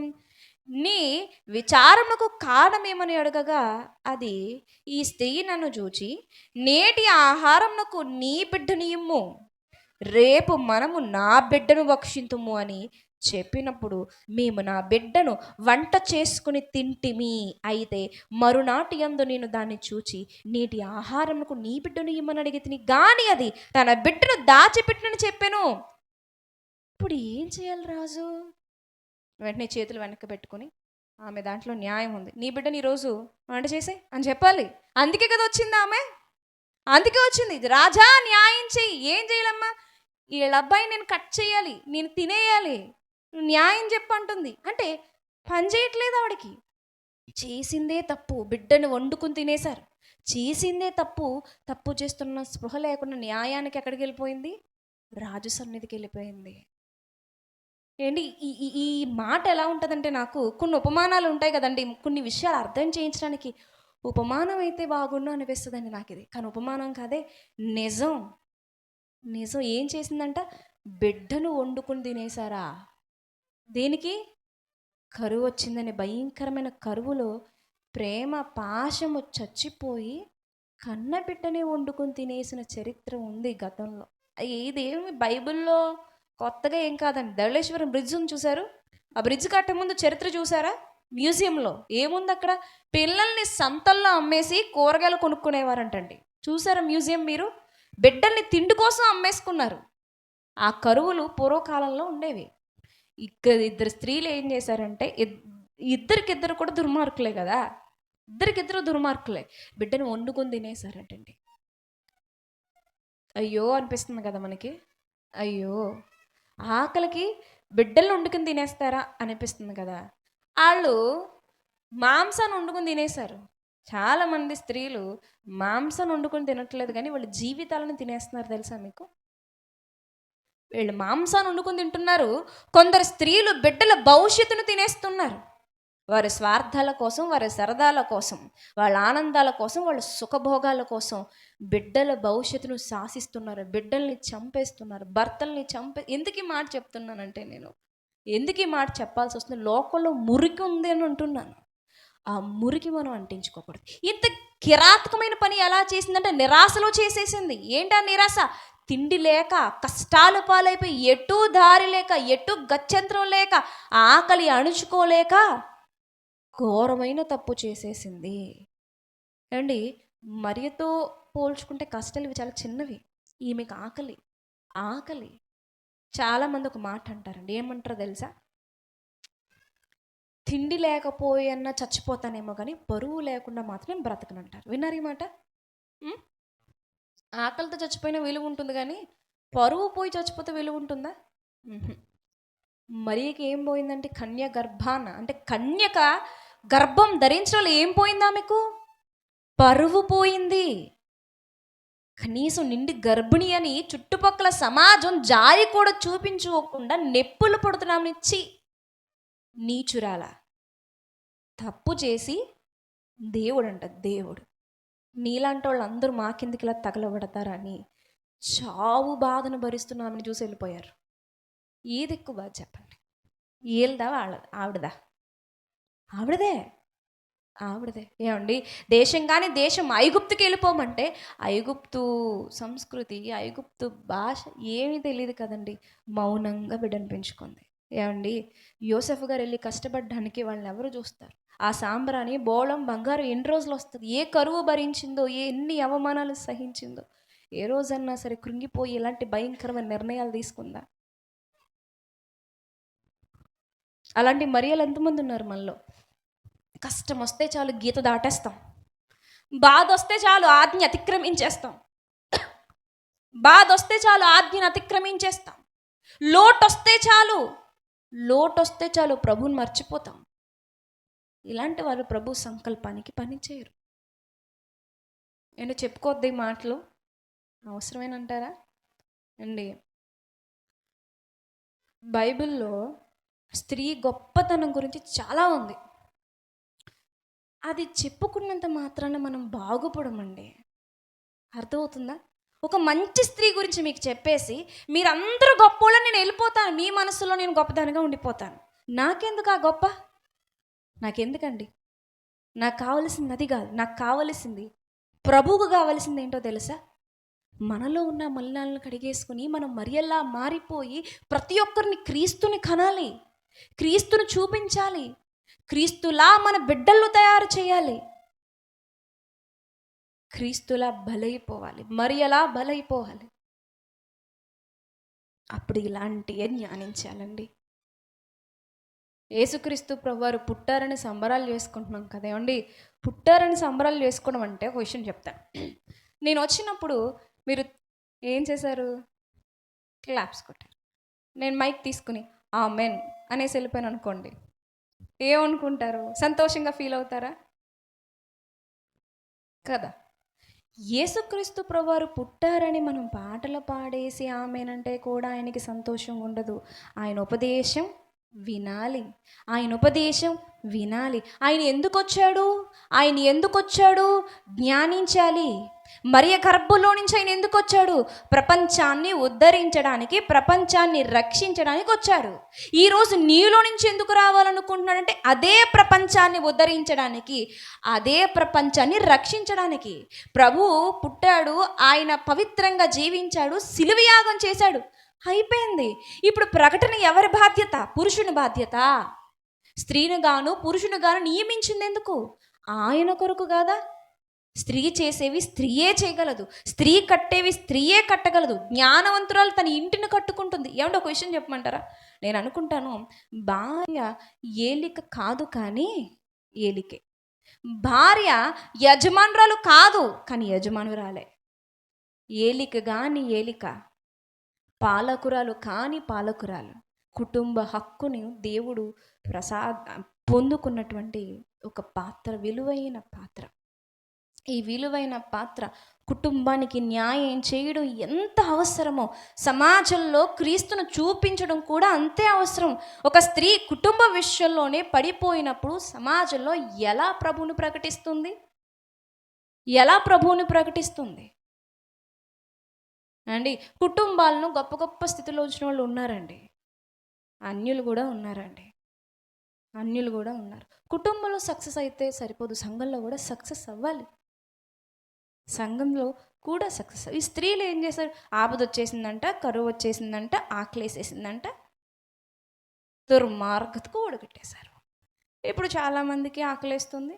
అది ఏ ఆకలైనా, అది ఆస్త, బంగారమా, పరువా, కీర్త, ఏదైనా వెంటనే ఏం చేసేస్తాం? దుర్మార్గతకు అడుగు ముందుకేస్తున్నారేమో. ప్రియమైన వాళ్ళారా, స్త్రీని దేవుడు చాలా కలలు కన్ని సృష్టించుకున్నాడండి. చాలా మరి మీద ఎన్ని ఆశలు పెట్టుకున్నాడు మన మీద. అదేనండి ప్రభు, నాకు చాలా ఇష్టం అండి, నిజంగా నాకు చాలా ఇష్టం. ఎందుకంటే నన్ను బలపరిచింది కూడా అదే. అదేంటంటే జ్ఞానుల్ని, విద్యావేత్తల్ని, గొప్ప వాళ్ళని, తెలివైన వాళ్ళని ఎలా అయితే ప్రభు ప్రేమించాడో, ఏమీ లేని మనల్ని కూడా ప్రభు అలా ప్రేమించాడు. అర్థమైందండి? మరియమ్మని ఎలా ప్రేమించాడో మనల్ని అలాగే ప్రేమించాడు. అది ప్రభువుకే సాధ్యం. గుర్తుపెట్టుకోండి, మరియని ఎలా ప్రేమించాడో దేవుడు నన్ను ప్రేమించాడు. మరియ మీద ఎలా ఆశలు పెట్టుకున్నాడో నా మీద అలాగే ఆశలు పెట్టుకున్నాడు. మరియ సరిగ్గా బ్రతకకపోతే ఎలా ఆయన సంకల్పం మరలా దెబ్బతింటుందో, నేను సరిగ్గా బ్రతకకపోతే ఆయన సంకల్పం అలాగే దెబ్బతింటుంది. ఇప్పటి వరకు కూడా మరియ గారు సక్సెస్ఫుల్ స్పిరిచువల్ లైఫ్కి ఏం ఉపయోగపడ్డాయో చూసాం, ఏమేమి ఉన్నాయో చూసాం. ఇంకొకటి చూద్దాం. ఏమీ లేనందున ఆమె అంత ఉన్నతంగా చూడాలి కదండి. ఏమీ లేనందువల్ల ఏమీ లేనందువల్ల ఆమె ఇంత ఉన్నతంగా ఉంది. ఒక మొక్క చక్కగా ఫలిస్తుంది అనుకోండి. ఎందుకింత బాగా ఫలిస్తుందంటే ఎరువేశాను అంటాడు. ఎందుకింత బాగా ఫలించిందంటే పురుగు పట్టలేదని కూడా మనమే చెప్తాం. ఎరువు వెయ్యాలి, పురుగు పట్టకూడదు, అప్పుడే ఒక మొక్క ఫలిస్తుంది. ఇప్పుడు దాకా ఎరువు చూసాం, మరి పురుగేంటో చూడొద్దా? ఒక స్త్రీ ఆత్మీయంగా ఫలించడానికి ఒక పురుగు ఉంది. ఆ పురుగు పట్టిందనుకోండి ఫలించదు, ఎరువేసినా ఫలించదు, ఫలించిన ఫలాలన్నీ పుచ్చిపోయి ఉంటాయి. ఏంటా పురుగు అంటే, సామెతల గ్రంథంలోనండి స్త్రీ గురించి మాట్లాడుతూ, సామెతల గ్రంథము 31వ అధ్యాయంలో, గుణవతి అయినటువంటి భార్య అంటే స్త్రీ, అది ముత్యము కంటే అమూల్యమైనది, అది దొరకడం అరుదు. భూమిని వణికించేటువంటి కంటకురాలు దొరకడం అరుదని బైబిల్లో చెప్పారా? కంటకురాలు దొరకడం ఈజీ, కానీ ముత్యము దొరకడం అరుదు. నేను రాసుకురాలేదు సుమి, ఎవరు చెప్పినవి? బైబిల్ చెప్పిన మాటలు. ముత్యము దొరకడం అరుదంటండి. ఈ ముత్యము ఎలా ఉంటుంది అంటే, ఆ యొక్క 10వ వచనం నుంచి చదువుతూ ఉంటే చాలా ఉంటాయండి, చాలా ఉంటుంది. ఏంటి అవి అంటే, ఆమె లాభప్రాప్తికి వెలితి కలగదు, బ్రతుకు దినుములన్నీ తన భర్తకి మేలే చేస్తుంది తప్ప కీడు చేయదు. ఆమె గొర్రెబొచ్చును అవసరాన్ని వెతుకును, తన చేతుల అరవాడితో పనిచేయను. వర్తకపు ఆటలు దూరం నుండి ఆహారం తెచ్చినట్లు ఆమె దూరం నుండి ఆహారం తెచ్చుకొనును. ఆమె చీకటితోనే లేస్తుంది, తన ఇంటి వారికి భోజనం సిద్ధపరుస్తుంది, తన పనికెత్తలకు బత్తము ఏర్పరుస్తుంది. ఆమె పొలము చూసి దాన్ని తీసుకొని తాము కూడబెట్టిన ద్రవ్యం పెట్టి ద్రాక్ష తోట ఒకటి నాటిస్తుంది. ఆమె నడికట్టు చేత నడుము బలపరుచుకుని చేతులతో బలంగా పనిచేస్తుంది. తన వ్యాపార లాభము అనుభవంతో తెలుసుకుంటుంది. రాత్రివేళ ఆమె దీపం ఆరిపోదు. ఆమె పంటను చేత పట్టుకుని తన వేళ్లతో కదురు పట్టుకుని వడుకును. దీనులకు తన చెయ్యి చాపును, దరిద్రులకు తన చేతులు చాపును. తన ఇంటి వారికి చలి కలుగునని భయపడదు. ఆమె ఇంటి వారందరూ రక్తవర్ణ వస్త్రములు ధరించుకుని వారు. ఆమె పరుపులను సిద్ధపరచుకొనును. ఆమె బట్టలు సన్ననార బట్టలు, రక్తవర్ణపు వస్త్రములు. ఆమె పెనిమిటి దేశపు పెద్దలతో కూడా కూర్చుండును. గవిని యొద్ద పేరుగొనవాడయుండును. ఆమె నార బట్టలు నేయించి అమ్మును, నడికట్లు వర్తకులకు అమ్మును. బలమును ఘనతయు ఆమెకు వస్త్రాలు. ఆమె రాబోవు కాలం విషయమే నిర్భయముగా ఉండును. జ్ఞానము కలిగి తన నోరు తెరుచును, కృపగల ఉపదేశం ఆమె బోధించును. ఆమె తన ఇంటి వారి నడతలను బావుగా కనిపెట్టును. పని చెయ్యకుండా ఆమె భోజనము చేయదు. ఆమె కుమారు లేచి ఆమెను ధన్యురాలందరూ. చాలామంది కుమార్తెలు పతివ్రతా ధర్మమును అనుసరించి ఉన్నారు, కానీ వారందరూ నీవు మించిన దానవు అని ఆమె పెనిమిటి ఆమెను పొగడును. ఇక్కడ చూడండి, పురుగు ఎక్కడే ఉంది, అక్కడ చూడండి. అందము మోసకరము, సౌందర్యము వ్యర్థము, యెహోవా యందు భయభక్తులు కలిగిన స్త్రీ కొనియాడబడును. చేసిన పనిని బట్టి అట్టి దానికి ప్రతిఫలమియ్య దగును. గమనుల యొద్ద ఆమె పనులు ఆమెను కొనియాడను. అందము మోసకరము, సౌందర్యము వ్యర్థమని ఎందుకు అక్కడ రాయబడిందంటే, ఏ స్త్రీ అయితే భౌతికమైన అందము అలంకరణ మీద దృష్టి పెడుతుందో, ఆత్మీయ అందము అలంకరణ మీద తన దృష్టి మందగిస్తుందన్నది ఇక్కడ సత్యం. ఇన్ని విషయాలు చెప్పి ఇవన్నీ ఎరువులు, ఇవన్నీ బలాలు, ఒక్క బలహీనత స్త్రీ. ఏ స్త్రీ అయితే బాహ్య సౌందర్యం కోసం వెంపర్లాడిపోతుందో, ఏ స్త్రీ అయితే సౌందర్యం కోసం పరితపించిపోతుందో, మొట్టిమొచ్చిందని కంగారు పడిపోయిన స్త్రీ ఆత్మలో లోపం వచ్చినప్పుడు పెద్దగా పట్టించుకోదు. అర్థమైందండి? ఆత్మలో లోపాలు వెతుక్కునే స్త్రీ, నేను ఎలా ఉన్నాను జాగ్రత్తగా వినాలి సుమి. అయిపోయింది, ఇంకో 10 నిమిషాలు నేను ముగించేస్తాను. చివరి మాట, నా ఆత్మలో ఏ లోపం ఉందని వెతుక్కునే స్త్రీ పై వాటిని లక్ష్య పెట్టలేదు. నా ఆత్మ ఎలా ఉంది, ఎలా మాట్లాడుతున్నాను, నేను ఎలా వ్యవహరిస్తున్నాను, ఎలా ఆలోచిస్తున్నాను, నేను ఏమైనా తప్పుగా మాట్లాడేశానా? ఇలా వెతుక్కునే స్త్రీ భౌతికమైన దాని మీద ఏం చేయలేదు, దృష్టి పెట్టలేదు. ప్రియమైన వాళ్ళారా, ఎలా ఉన్నావు, ఏ కోవకు చెందామని చెప్పండి. భౌతికమైన సౌందర్యము, భౌతికమైన అలంకరణ అక్కడే ఆగిపోతే కనుక అది లోకం మట్టుకే మనం బ్రతుకుతున్నామని అర్థం. ఆత్మ సౌందర్యం మీద దృష్టి పెట్టే స్త్రీ ఈ భౌతికత్వం మీద ఎక్కువ దృష్టి పెట్టలేదు. ఏం లేకపోతే పర్లేదండి, ఏమున్నా పర్లేదండి, దేవుని దగ్గర ఉంటే చాలు. పర్వాలేదండి, ఎక్కడ ఉంటే ఏంటి, ఆయన సన్నిధిలో ఉంటే చాలు. ఏదో తగు మాత్రం ప్రభు ఇచ్చింది నాకు చాలు అనే స్త్రీలు ఆధ్యాత్మికతను పొందుకున్నారు. నాకు ఇదే కావాలి, నేను ఇలాగే ఉండాలి, నేను ఇదే ధరించుకోవాలి, ఇలాగే ఉండాలి, ఇలాగే ఉండాలి, ఇలాగే ఉండాలి, నా చర్మ ఛాయ తగ్గిపోకూడదు, నా యవ్వనం కరిగిపోకూడదని డబ్బును దేనికి వెచ్చిస్తారు తెలుసా అండి? పేదలకు చెయ్యి చాపనివ్వదు. ఈ అక్షయితి మీద ఉన్న ఆలోచన స్త్రీని పేదలకు చెయ్యి అది ఉంటే అదేం చేయొచ్చు, అందాన్ని ఇంకా మెరుగుపరుచుకోవచ్చు. అర్థమైందండి? భౌతికమైనటువంటి దృష్టి ధర్మకార్యాలు చేయనివ్వదు. నిద్రలేని రాత్రులు గడపాలంటే నీ అందం ఉంటుందా, ఊడిపోతుందా? ఉంటుందండి, ఉండదు. రాత్రంతా ప్రార్థన చేసే స్త్రీలు కళ్ళు ఏమీ కలవరేకుల్లా ఉండవండి, గుంటలు వారిపోతాయి, బ్లాక్ స్పాట్స్ వచ్చేస్తాయి. అందం మీద ఆశ ఉందనుకోండి, ఈసారి కొంచెం ప్రార్థన తగ్గించాలి అనిపిస్తుందా లేదా? మీటింగ్ 1 గంట అయిపోయింది, నిద్ర లేదు, హెయిర్ ఫాల్ ఎక్కువైపోయింది. ఈ మధ్య క్రిస్మస్లో ఏం ఎక్కువైపోయింది? హెయిర్ ఫాల్ ఎక్కువైపోయింది, స్కిన్ ట్యాన్ అయిపోయింది. ఈసారి జనవరి 31కి ఏదో ఒకటి చెప్పేసి బాగా రెస్ట్ తీసుకోవాలి.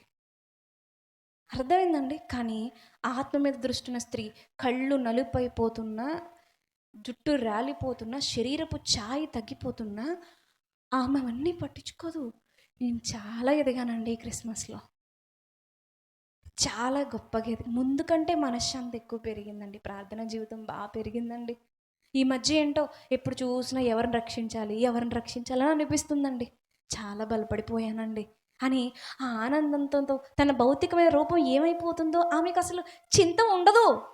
అందుకే భక్తులు ఒక మాట అంటారు కదా, బాహ్య పురుషుడు క్షీణించుచున్నాను, అంతరంగ పురుషుడు ఏమైపోతున్నాడు, దినదినము నూతన పరచబడుచున్నాడు. అంటే భక్తులెవ్వరికి ఏం లేదు, బాహ్య పురుషుడి మీద లేదు, బాహ్య సంబంధమైన శరీరం మీద వాళ్ళకి లేదు ప్రియమైన వాళ్ళ. అందుకే ఈ మాట ఎందుకు ఇంత గొప్పగా స్త్రీ గురించి చెప్పి అందము సౌందర్యం అనే లైన్ ఎందుకు పెట్టాడంటే, ఇన్ని లక్షణాలు కూడా మింగేసేదేంటి, నీ భౌతిక రూపంపై నీకున్నటువంటి ఆపేక్ష. పేతురు గారు రాసిన పత్రికలో కూడా అదే కదా ఆయన నోటీస్ చేస్తాడు. చూడండి, పేతురు గారు రాసిన మొదటి పత్రిక,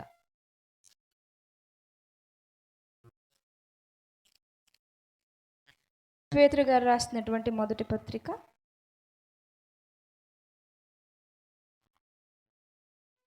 3వ అధ్యాయము ప్రారంభం నుంచి చదువుకుందాం. అటువలే స్త్రీలారా, మీరు మీ స్వపురుషులకు లోబడి ఉండుడి. అందువలన వారిలో ఎవరైనాను వాక్యమునకు అవిధేయులైతే వారు భయముతో కూడిన మీ పవిత్ర ప్రవర్తన చూచి వాక్యము లేకుండానే తమ భార్యల నడవడి వలన రాబట్టబడవచ్చును. ఇక్కడ చూడండి, రాబట్టబడవచ్చును తల్లి. నీ భర్త వస్తాడు, నీ అత్తగారు మారుతుంది, నీ కోడలు మారుతుంది, అమ్మా నీ కోడలు మారుతుంది. అయితే నీ దృష్టి ఎక్కడ ఉండకూడదు, ఎక్కడ ఉండాలి, ఎక్కడ ఉండాలి? పవిత్రమైన ప్రవర్తన మీద నీ దృష్టి ఉండాలి. నీ పవిత్రమైన ప్రవర్తన, ఆత్మ ఎలా వెళుతుంది, నా ఆత్మస్థితి ఎలా ఉందన్న దాని మీద ఉండాలి. మరి దేని మీద ఉండకూడదు ప్రభువా అంటే, చూడండి, జడలు అల్లుకొనుటయు, బంగారు నగులు పెట్టుకొనుటయు, వస్త్రములు ధరించుకొనుటయునను వెలుపటి అలంకారం మీకు అలంకారముగా నుండక. సేమ్ టెక్స్ట్ అదే కదండి. అక్కడ సామెతల గ్రంథం 31వ అధ్యాయంలో స్త్రీ నడవడి గురించి మాట్లాడుతూ అలంకరణ గురించి, సౌందర్యం గురించి మాట్లాడారు. ఇక్కడ పేతురు గారు కూడా స్త్రీ నడవడి గురించి మాట్లాడుతూ వెంటనే సౌందర్యం, బాహ్రూపం దగ్గర తీసుకొచ్చారు. ఎందుకంటే స్త్రీ అక్కడ చెడిపోతుంది. వెలుపటి అలంకారం మీకు అలంకారంగా ఉండక సాధువైనట్టు మృదువైనట్టునైనా గుణమును అక్షయ అలంకారము గల మీ హృదయపు అంతరంగ స్వభావం మీకు అలంకారముగా ఉండవలెను. అది దేవుని దృష్టికి మిగుల విలువగలది, మిగుల విలువగలది. అయిపోయింది. మిగుల విలువ ఎలా మిగుల విలువగలదంటే చెప్తాను. మిస్ ఇండియా పోటీస్ జరుగుతుంది, మిస్ యూనివర్స్, మిస్ వరల్డ్, విన్నారా? ఏంటది? అందగత్తెల పోటీలు. అందరూ సెలెక్ట్ అవ్వరు, చాలామంది పోటీ చేస్తే కొంతమంది సెలెక్ట్ అవుతారు, అవునా? కొంతమంది పోటీ కూడా చేయరు. మేము సెలెక్ట్ అవ్వం, మాకు తెలుసు. కొంతమంది మేము సెలెక్ట్ అవుతాం నమ్మకంతో వచ్చిన సెలెక్ట్. ఆ మిస్ ఇండియా, మిస్ యూనివర్స్, ఆ స్త్రీలు ఏంటంటే ప్రపంచ సుందరిమణులు కదా. వాళ్ళు ఎవరికి అందంగా కనిపిస్తున్నారు? మనకి. ఎవరికి? మనకి, మీకు, నాకు, మాంసపు కళ్ళకు వాళ్ళు అందంగా కనిపిస్తున్నారు. దేవుడికి అందంగా కనిపిస్తుందా? లేదు, లేదు. దేవుని కళ్ళకి ఆమె అందంగా కనిపించట్లేదు. దేవుని కళ్ళకి ఎవరు అందంగా కనిపిస్తున్నారు తెలుసా? జబ్బు కళ్ళు కలిగిన లేయా అందంగా ఉంది. యాకోబుకి రాహేలే నచ్చింది, దేవునికి లేయా నచ్చింది. యాకోబు సెలక్షన్ రాహేల్ అయితే దేవుని సెలక్షన్ లేయా. లేయా అక్షయ అలంకారం ధరించుకొని తన భర్త ఎన్ని మారులు కాదన్నా, ఇగో ఈ బిడ్డను కన్నాక నా భర్త నాతో కాపురం చేస్తాడేమో, ఇదిగో ఈ బిడ్డను కన్నాక నా భర్త నన్ను ధన్యురాలంటాడేమో అని ఎంత ఎదురు చూపు, ఎంత ఏనాడు చెల్లొచ్చి నిజంగా చాలా లేటుగా వచ్చింది కదండి. ఫస్ట్ భార్య లేయా కదా. చెల్లొచ్చి ఏదో గ్రద్దని పెళ్ళెత్తుకెళ్ళిపోయినట్టుగా తన భర్తను ఎత్తుకెళ్ళిపోయింది. రాహేల్ వచ్చాక ఇంక లేయని యాకోబు పట్టించుకోలేదు. చెల్లి మీద ఇప్పుడు అసూయ పడలేదు ఆమె. ప్రభు ప్రభు ప్రభు ప్రభు ఆమె గుణము ప్రభువుకి అందంగా కనిపించింది. ఆమె గర్భాన్ని దేవుడు విస్తారంగా తెరిచాడు. ఇంకో విషయం చెప్పనా, యాకోబు గారితో ఎక్కువ సంవత్సరాలు బ్రతికింది లేయా. యాకోబు గారు పక్కన సమాధి ఉన్నది లేయా. ఎవరికి అందంగా కనపడడం వల్ల తన కోరిక తీరింది? ఎవరికి అందంగా కనపడడం వల్ల ఆమె జీవితం అంత చక్కగా కష్టాలు ఉన్నా సరే దేవుని కృపతో ముందుకు వెళుతూ ఎంతోమంది బిడ్డలకు తల్లవుతూ ఎలా జరిగిందంటే, ఆమె అందం ప్రభుని మురిపించిందంట. ఆమె అందం ప్రభుని ఆకర్షించుకుందంట. ఏమండి, ఈ అందం ఎవరైనా సంపాదించుకోవచ్చా? 60 ఏళ్ళ పెద్దావిడ కూడా సంపాదించుకోవచ్చు అంటారు ఈ అందం. కాబట్టి ప్రియమైన వారు, లోకం మెచ్చే అందం మనకొద్దు, ప్రభువు మెచ్చే అందాన్ని మనం సంపాదించుకుందాం. అండి పైనుంచి దిగొచ్చిన సుందరిగా శ్రీదేవి గారిని పోలుస్తున్నారు కదా. ఇప్పుడు ఆమె ఎక్కడుంది చెప్పండి? మట్టిలో మట్టి అయిపోయింది. ఏది ఆమె అందం? కానీ అబ్రహాము భార్య శారమ్మ గురించి ప్రభు మాట్లాడుతూ ఆమె అందం గురించి పొగుడుతాడు. అక్షయ అలంకరణ ధరించుకుంది, తన యజమానుడికి లోబడింది. ప్రభు జీవగ్రంథంలో రాసుకున్నాడండి. జీవగ్రంథంలో రాసుకున్నారు. మర్చిపోడండి, ప్రభు మర్చిపోడు. చావుతో మన సౌందర్యం ముగిసిపోతుంది ప్రియమైన వాళ్ళారా. ఆత్మీయ సౌందర్యం మనం మరణించినా దేవుని జీవ గ్రంథంలో నుంచి అది చెరిపివేయబడదు. కాబట్టి మీరు చివరిగా ఒక విషయం అయితే నేర్చుకోవాలి. అదేంటో తెలుసా? దేవుడికి మరియలు కావాలి. ఎవరు కావాలి? మరియలు కావాలి. మరియకున్న లక్షణం, నేను దాసురాలనయ్యా అని ఒక్క పదం వల్ల ఆమె ఎన్నో విజయాలు సాధించింది. ఆమె దీన మనస్కురాలైంది, నమ్రత కలిగి ఉంది, పొంగిపోలేదు, ఎప్పుడు కృంగిపోలేదు. ఆమె దేవుని పాత్రగా పనిచేసింది. ఒక రక్షకుని భూమి మీద ఉదయింపచేసింది. ఒక రక్షకుడు రావడానికి కారణమైంది. ఈరోజు నీ ద్వారా కూడా రక్షకుడు ఉదయించాలి. పట్టుకెళ్ళిందిలే అమ్మ బైబిల్ పట్టుకుని బయలుదేరింది అని విసుక్కోకూడదు. మన ముఖాల మీద విసుక్కోకూడదు. రాత్రంతా వీధుల్లో రభస. పొద్దున్న లేచి ఒక ఆవిడ అందంటండి, చర్చికి వెళ్ళిపోతూ ఇలా పట్టుకుని చర్చికి వెళ్ళిపోతూ అలా నడుచుకుంటూ వెళ్ళిపోతున్నప్పుడు ఎవరో తిట్టారంటండి. ఆవిడ అందంట, ఆదివారం కనుక బ్రతికిపోయావు, రేపు చెప్తాను నీ సంగతి అందంట. రేపు చెప్తాను, మళ్ళీ వచ్చాక చెప్తాను నీ సంగతి. ఇలా ఉండకూడదు, వీళ్ళు కాదు. సో మనం దాసులం. ఆయన మనల్ని కోరుకోవడం గొప్ప, ఆయన పనికి పిలుచుకోవడం ఇంకా గొప్ప. వస్తాయి నష్టాలు కష్టాలు, కొద్ది కాలమేగా, ఓర్చుకుందాం. నెక్స్ట్, బాహ్య సౌందర్యం మీద దృష్టి పెడితే మన ఆత్మీయ జీవితం కూలిపోతుంది. కాబట్టి ఆత్మ సౌందర్యం మీద మీరు మీ మనస్సులను కేంద్రీకరించండి. అప్పుడు ఏం జరుగుతుందో తెలుసా? మీ బిడ్డలు మరో క్రీస్తులుగా మారుతారు. మీ బ్రతుకు ప్రపంచానికి క్రీస్తుని పరిచయం చేస్తుంది. ఇంకా రాజ్య విస్తరణ జరగాలి, రక్షించబడాల్సిన ఆత్మలు ఉన్నాయి, సర్వ సృష్టికి సువార్త ప్రకటించబడుతుంది. కానీ మారు మనసు కలిగినటువంటి మనుషులు కనిపించట్లేదు. ఆ భారం ప్రభు ఈరోజు మీ మీద పెట్టాడు. ఎంతమంది క్రీస్తు నిజముగా కనాలనుకుంటున్నారు? మీకు పుడితే ఆత్మీయంగా, అప్పుడు ఆయన సంతోషిస్తాడు. ఆయన పుట్టినందుకు మనం పండుగలు చేసుకుంటున్నాం, ఆయన్నే మనం కన్నాం అనుకోండి, ఆయన పండుగ చేసుకుంటాడు. మరి ఎంతమంది దేవునికి ఆ సంతోషాన్ని ఇస్తారో ఈరోజు ఒక మంచి తీర్మానం తీసుకున్నాక ఈ స్థలాన్ని ఖాళీ చేసి వెళ్ళాలి. మీరు ప్రార్థన చేసుకుందాం. పరిశుద్ధుడా, మా ప్రియ పరలోకపు తండ్రి, దేవా, మీ శ్రేష్టమైన ఘనమైన నామానికి స్తుతులు స్తోత్రములు తండ్రి. ఈ దినమందు ఎన్నో విస్తారమైనటువంటి అమూల్యమైనటువంటి సంగతులను మేము మాట్లాడుకున్నాం. విన్నవారందరూ తండ్రి వారి హృదయాల్లో పొడవబడి మరియగా మార్చబడి దేవా, మరియ గారిలో ఉన్నటువంటి అధీనత్వం దేవా, తన స్థితిని గ్రహింపు ఇవన్నీ వారిలోకి తెచ్చుకొని ఒకవేళ బాహ్య సౌందర్యం మీద బాహ్య లోకం మీద ఆశలుంటే వాటిని పక్కకు నెట్టుకుని దేవా, క్రీస్తుని ప్రపంచానికి పరిచయం చేసేవారుగా ఉన్నట్లు చేయండి తండ్రి. దేవా, మీ కృపలో ప్రతి ఒక్కరిని జ్ఞాపకం చేసుకోండి నాయన. ఇదిగో తండ్రి, ఈ సంఘములోని స్త్రీలు ఇలాగే ప్రతి ఏటా ప్రభువ మిమ్మల్ని తండ్రి స్మరించుకుంటూ మీ పుట్టుకలో తండ్రి మీ ప్రణాళికను, స్త్రీ యొక్క జన్మ యొక్క కారణాన్ని తెలుసుకుంటూ తమను తాము సరి చేసుకుంటూ మిమ్మల్ని సంతోషపెట్టే స్త్రీలుగా ఉండాలి.